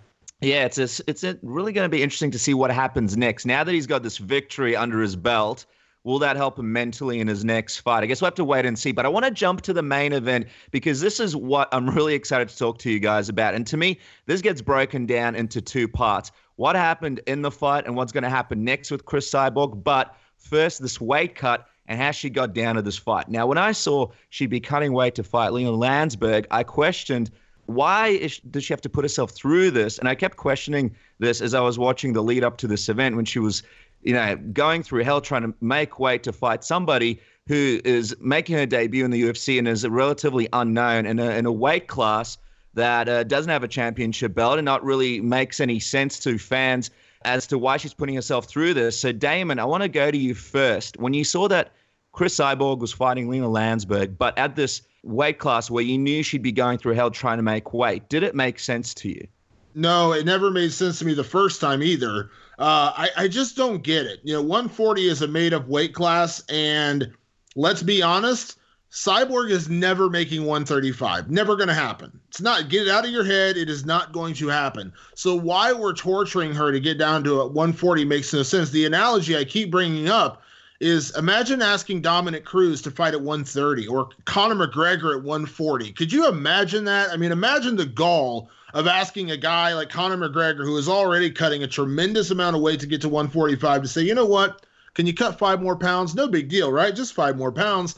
It's ludicrous to me. Cris Cyborg is the best fighter in the world, 145 pounds. In my opinion, she's the best women's fighter in the world, period. Why not just let her compete there? There are other girls at 145. Megan Anderson, who just tweeted a little bit ago, very good fighter from Invicta. Bring her over. She has a great background in kickboxing. Let her fight Cyborg.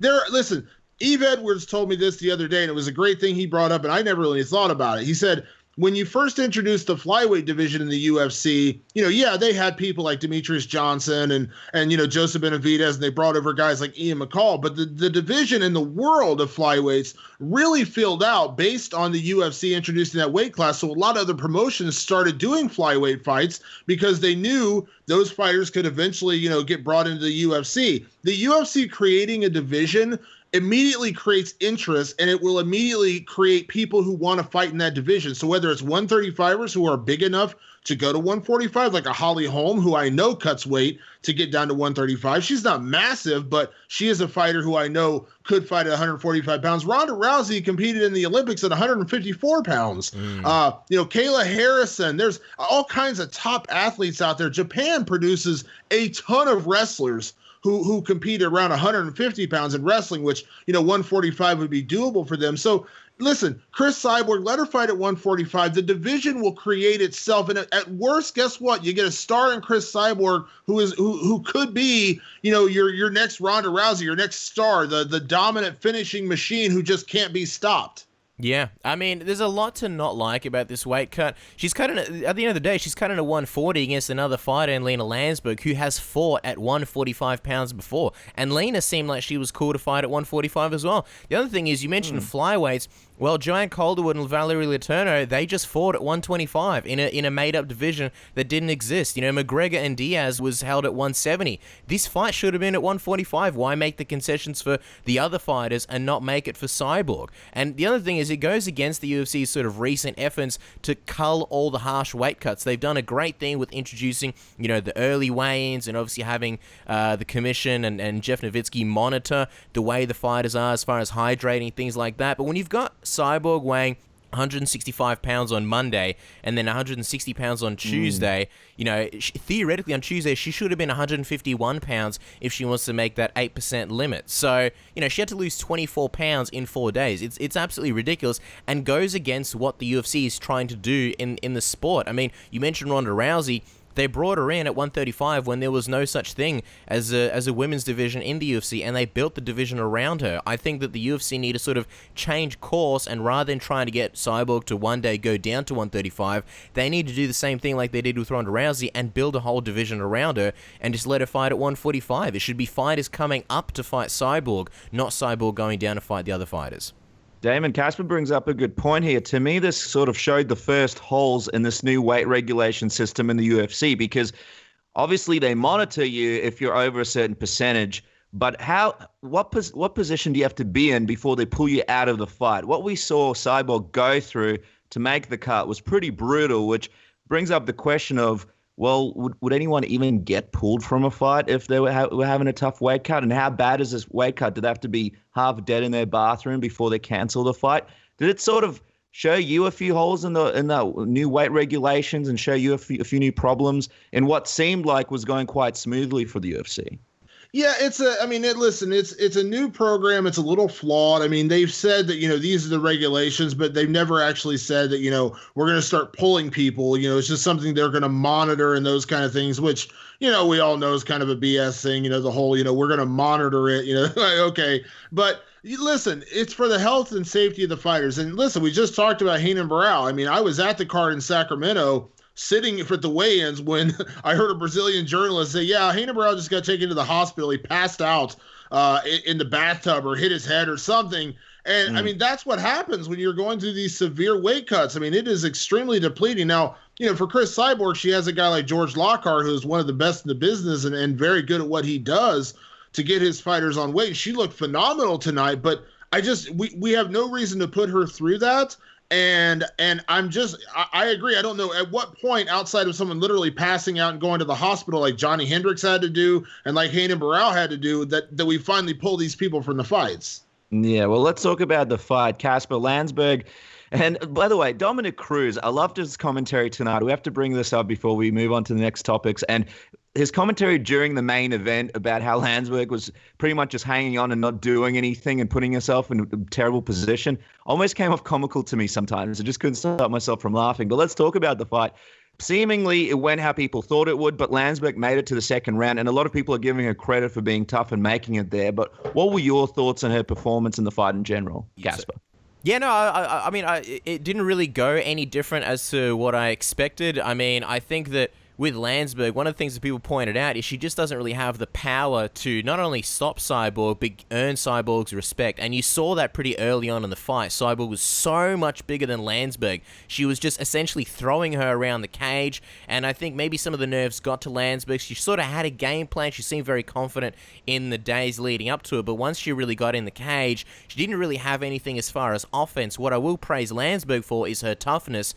She didn't really have much in terms of defense either, but she stuck through it. There were times where Cyborg was really just teeing off against her, just throwing multiple kicks to her body consecutively, and Lansberg was just eating him. So massive respect for her to making it through to the second round. And obviously she got the rub from Cyborg. She got a lot of, I guess, publicity and a lot of attention on her because she was in that main event. Cyborg looked great. She looked technical. She looked very calm, very patient. She looked like if the fight had gone longer, she would have been very much okay with that. The only thing that surprised me a little bit is afterwards when she was asked what she wants next. And I remember a while back when she was on the show, she originally said that she was what was next for her was to go back down to Invicta and defend her title at 145. Obviously that didn't happen. She fought Lansberg, and a lot of people criticized her and said, well, you know, what are you sort of doing in the UFC if you're not having these super fights? And once again, she said, I'm here to fight for super fights. I want super fights, but still no Ronda Rousey call out. So I was a little bit puzzled why she didn't call out Rousey, or if not Rousey, then at least someone, at least the Holy Holm. At least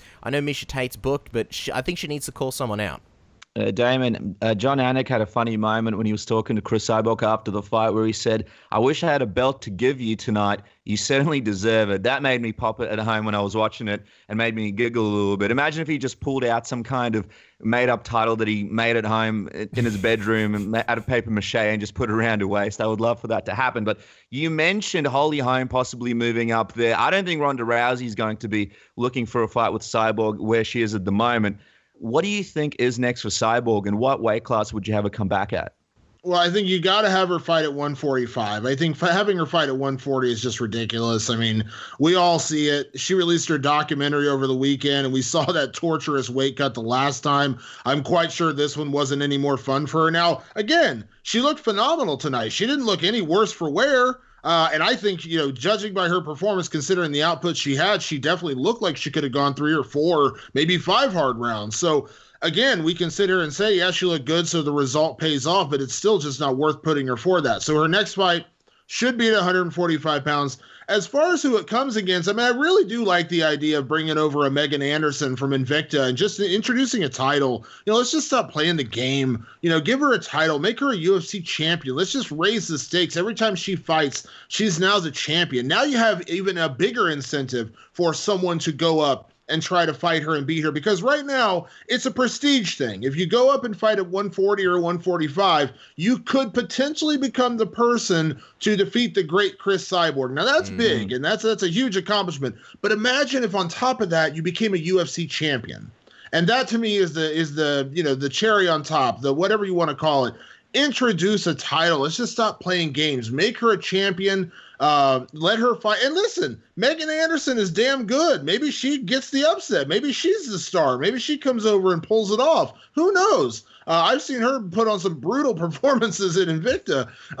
You know, so that's kind of my opinion. It's just like, I just don't understand why we're not, you know, why we're playing this game of super fights. Make it for a title, then it really is a super fight. Then we give a Holly Holm even more incentive, because imagine if Holly Holm could become a 2-weight world champion. Boy, I bet you that sounds good. I don't understand why we're playing the game. Yeah, well, I mean, the 140 catch weight, it seemed like an incentive for the 135-pounders to sort of come up, but it really seems now that it's not happening, it seems like there's no end goal there, and I think you're right. If you do have Cyborg fight at 145 and you bring in a title, there's a much bigger sort of cherry on top for fighters to sort of go up there, and the sort of argument has always been, well, Cyborg's already beaten most of the best 45-pounders out there, but you're right, I'm sure the UFC can bring in other fighters out there, and even if she fights these fights that no one really think are going to be that competitive, is it any worse than what's happening right now, which is essentially the exact same thing? And I was doing some reading sort of over the last couple of days. I'll give Chad Dundas the credit because he came up with the idea if they don't want to bring in a UFC featherweight title and actually make the division, you could always have her defend her Invicta belt, but just do it in the UFC, because it makes Cyborg seem more legitimate to have a belt around her waist. It's good for Invicta, it's good for Fight Pass, and then of course Cyborg doesn't have to cut to 140. The only problem is, I don't think the UFC really would want to co-promote. They never have before, so that's really the only issue. But I like your idea, Damon, of actually making the featherweight division, making it official, and then bringing a title in. Yeah, it sounds like a lot of fun, especially if girls see the title being tied up with Ronda Rousey when she comes back. If she does come back and want a shot at getting another title, it's a great division they could try their hand at as well. So definitely, I guess we all agree we don't want to see Cris Cyborg make that weight cut again. It's just too hard to watch and just seems like it's for nothing. Now, let's move on to the next big topic, and I suppose something that a lot of fans have been talking about throughout the week, and that's UFC 205. It has a spectacular prelim card set, but the headliner fight, man, there's been a lot of speculation about this. Now, Damon, there's been a big mess, a big hoo-ha. A lot of people expecting Conor McGregor to fight Eddie Alvarez. And then Khabib comes in, shows the contract. Dana White is saying Conor McGregor is hurt. Then we find out that Conor McGregor isn't hurt. He's able to fight. Tell me, what do you make of all this craziness? And why is Dana White coming up with these excuses as to why Conor McGregor can't fight UFC 205? Yeah, that one kind of came out of left field, and I didn't understand it because, I had been reporting for weeks that, Conor and Eddie was the fight. I mean, that's what everyone, it wasn't a secret. It wasn't like I was breaking some news. Like, everyone knew that was the fight. And then this, he's got a leg injury stuff is just out of nowhere. I mean, I know Conor's ready. I know Conor was training and preparing to fight on November 12th. He was just, waiting for the call and waiting for, the contract. I mean, listen, Conor's the biggest star in our sport. And yeah, of course, he's going to negotiate, his deal and make sure he's getting what he wants. And, obviously fighting in New York is a big thing for him, and fighting for the lightweight title, something he's always wanted to do.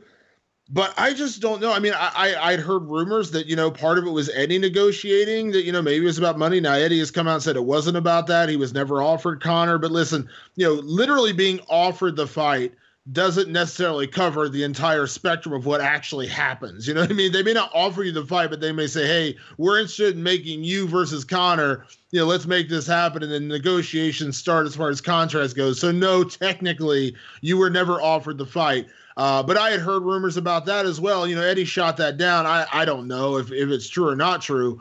But I know that was the fight. I know for a fact that was the fight that people were talking about putting together within the UFC. Why it fell apart, whether it was Conor, whether it was Eddie, whether it was just the UFC deciding to take a stand and, not letting Conor fight at lightweight versus making him fight at featherweight again. I don't know the exact reason behind it, but some screw fell out. And they decided to push for Khabib. And I do believe Khabib may be a bit of a bargaining chip in all this, which is kind of disappointing for him. But at the same time, maybe it's not. I mean, like I said, the way this whole thing plays out, maybe that's how it happens. Because I do know for a fact that this new strawweight title fight that got added between Joanna Jędrzejczyk and Karolina Kowalkiewicz, that was literally just added. That was not a fight that was planned. I know that for a fact. That came together rather quickly within the last couple of weeks. So I know there were other plans in place for that card. From what I heard, it was going to be Conor and Eddie, and it was going to be Wonderboy and Woodley were the two headline fights. That's what I had been hearing for the past probably 4 weeks, give or take. So the Joanna fight coming up out of nowhere was definitely not last minute, but definitely something that came together more recently. So I don't know. I wish I had an answer to tell you what is going to be the main event. They're going to make this announcement on Tuesday. I honestly think, unless something happens in the 12th hour, we may be looking at, Woodley Wonderboy as the main event and Joanna and Karolina as the co-main event. And then hopefully they can get Chris Weidman on the card, of course, against Joe Romero. That's not a done deal either. I don't know. Like I said, anything that comes about at this point is really going to be a 12th hour deal. It's going to be a last minute deal to get this done. Yeah, you bring up a lot of great points, Damon. I think one of the issues, and this is obviously just pure speculation on my part, because after UFC 202, Dana White said Conor can go to lightweight or he can go to featherweight. Those are his options. So it doesn't really make sense that all of a sudden the UFC are choosing to go with Khabib as opposed to, Khabib versus Alvarez as opposed to Conor versus Alvarez. Obviously, one fight is a lot bigger than the other. I mean, another theory could be that it was a case of not dropping the belt. I don't know whether the UFC didn't want to obviously hold up both divisions, and Conor wanted to hold onto his belt, like he's been saying this whole time, ever since he won it, that he will never relinquish his featherweight belt. He won that belt, and if he does challenge for the lightweight title, he's not letting it go. So I'm wondering if that's another issue. I do find interesting sort of the blurred lines and the, I guess, lies that Dana... I don't want to say lies because I don't know the whole truth, but the sort of half-truths that Dana White's saying, how he says that Conor McGregor is injured, and then there's a whole bunch of reports, from Ariel Helwani to Jim Edwards to Brett Okamoto claiming that Conor McGregor is healthy and fine. And then there's this whole debacle about how Eddie Alvarez has missed some kind of contract signing deadline, which to me didn't really make sense because it's like, well, the press conference hasn't happened and then the tickets aren't on sale yet. What kind of deadline is he missing? I think one of the other issues is that now that Dana White has gone out and sort of double-backed his stance that he wants to see Aldo fight Conor McGregor and that Conor McGregor is in fact hurt, he doesn't know it, but he is hurt. He thinks that he can fight, but he is in fact hurt, which just sounds bizarre to me, because unless Dana White went and actually saw him or saw his doctor, I'm not sure how he's sort of getting these facts, but the fact that he said that and he's doubling down on that stance says to me, I don't see how they can put McGregor in this card now. If Dana White's saying that he's hurt and he can't fight, it would seem very bizarre to all of a sudden a couple of days later say, you know what, false alarm, he was actually fine all along, we've got him on the card, here he is, him versus Alvarez. So I think we're looking at UFC 205. It might be Alvarez and Khabib, but I don't think we're going to see Conor McGregor at all. Wow, no Conor McGregor on UFC 205. And this is much like UFC 200, where a lot of people expecting McGregor to be sort of the big deal on this card. Now he's not going to be on 205, a Madison Square Garden card that the UFC have been excited about for years and been trying to get there for years, and now he won't be on the card. One of the things that I noticed as well, guys, is I don't know if any of this is true, but Khabib said he had two contracts, one for 205, one for 206. Something tells me that maybe, and Casper, I believe you have a good point, because Dana White would have to go back on his word and explain why Conor McGregor isn't really hurt. But I'm feeling there's still a little chance that Conor McGregor might fight Aldo at 205. And if he doesn't, then Khabib steps in on that 205 contract. But if he does, then they go over to 206 and fight there. But Damon, if this McGregor fight doesn't happen, and let's say Khabib and Eddie are added to this card, and Chris Weidman decides to finally sign the deal and be on the card as well, is that enough for the Madison Square Garden card? Because let's not forget, this is the card that people have been looking forward to for years. This is going to be a monumental time for the UFC. And to me, looking at it, even though it's fantastic from top to bottom, it's still missing that hashtag fuck off super fight. So explain to me, would you put anything else on there, or do you think it's enough?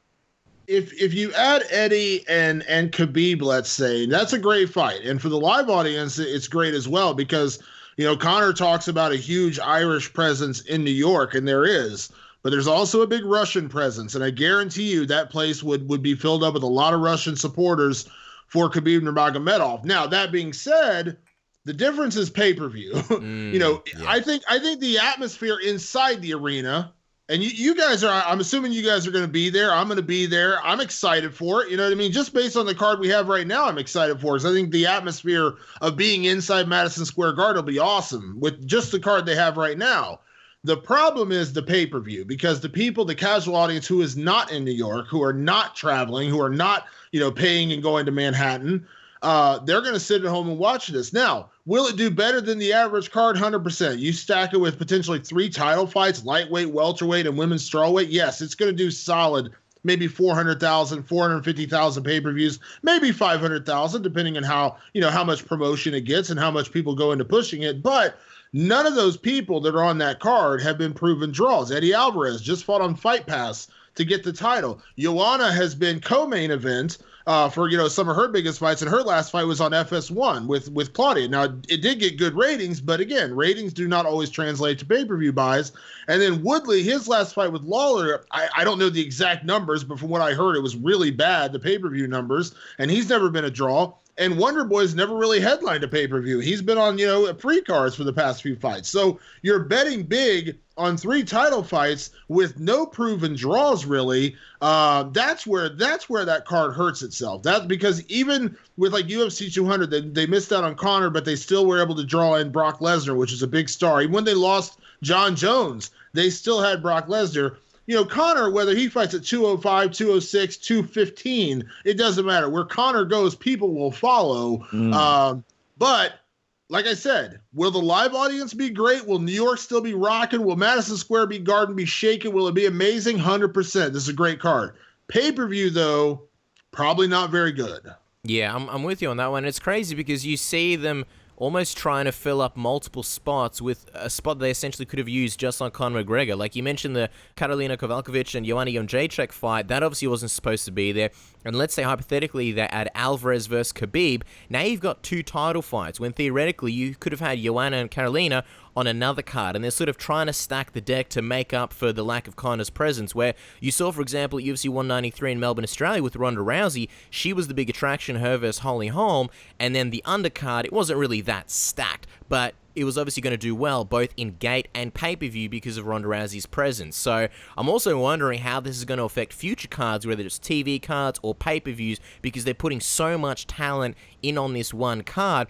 The other thing that I want to mention, it's crazy because there's not really that many New Yorkers on it. Now, I think the gate, like you mentioned, Damien, is going to do fine because, you know, the Russian presence, and I think New Yorkers will be starving for some, you know, MMA and specifically the UFC, but I really want to see Chris Weidman on this card. I mean, he is sort of like the poster boy for New York in a lot of ways in the UFC, and I feel like nobody has done more campaigning to get the UFC in New York than Chris Weidman. It's been very well documented, and the rumors are that it is about money. I'm not too sure about that, but I do hope that Chris Weidman gets everything that he's asking for and potentially more, because, like I said, he has done so much to help the UFC in getting this event and getting MMA in the sport of New York. So I hope the new owners and the UFC pony up, and Chris Weidman not only is paid handsomely for his efforts, but also makes it on this card. Because I feel like you need that New York flavor, and Chris Weidman, he brings it in spades. It's interesting because having 3 title fights on one card, that's a pretty crazy thing to have. And if you think about it, a lot of people aren't fans of this because you have 3 title fights. One of them doesn't even make it to the co-main event spot. And arguably, it takes a bit away from the actual title itself and the importance of that fight. So I don't know if the UFC will go for 3 title fights, especially with you guys talking about how McGregor might not be on it. Damon, I'm curious, do you think the UFC will aid a Nick or a Nate Diaz, or maybe even somebody else to create a big super fight before these title fights happen to add to, I suppose, the pay-per-view draw of this card? Or do you rule that out? I kind of rule it out only because of the timing. I mean, if you follow Nick Diaz on Snapchat, I don't think he's anywhere near a gym right now. He spent a lot of times in clubs lately. I don't know that he's really training for a fight. And let's not forget, November 12th isn't that far away. I mean, it's it's 6 weeks away. I mean, 5 weeks, really, if you think about fight week. So, you know, whoever they get to fight is going to have to basically have already been in training at this point. So, yeah, I mean, I don't think you're going to coax Nate Diaz out of whatever he's doing right now. He's still cashing checks from the last fight. I don't think he's going anywhere in New York. Listen, the play was Conor. You know, Conor was the play. And I think the fact that they added what really nixed it for me was adding Joanna and Karolina. Once that fight got added, in my head, I was like, I don't think Conor's going to be on this card in any way, because that would be 3 title fights. And you'd have Conor at the top, knowing full well Conor's at the top. No one's going to really be paying that much attention to either welterweight or strawweight. Let's just be honest. You know what I mean? If Conor's on the card, it's the Conor McGregor show, and you got 2 title fights underneath there, and neither one of them are going to get that much attention. Now, we had 3 title fights scheduled at UFC 200 along with Brock Lesnar, and that was a big moment. You had Aldo Edgar, you had Tate Nunes, and then you had Jones Cormier along with Brock Lesnar. That felt really, really big. I don't know that there's anybody else available. I think the 5th fight, the fight that we're missing, the one that they showed on the main card tonight on TV, is probably going to be either that Khabib Eddie fight, and then maybe you add Weidman and Yoel Romero, and then they kind of mix the card around a little bit.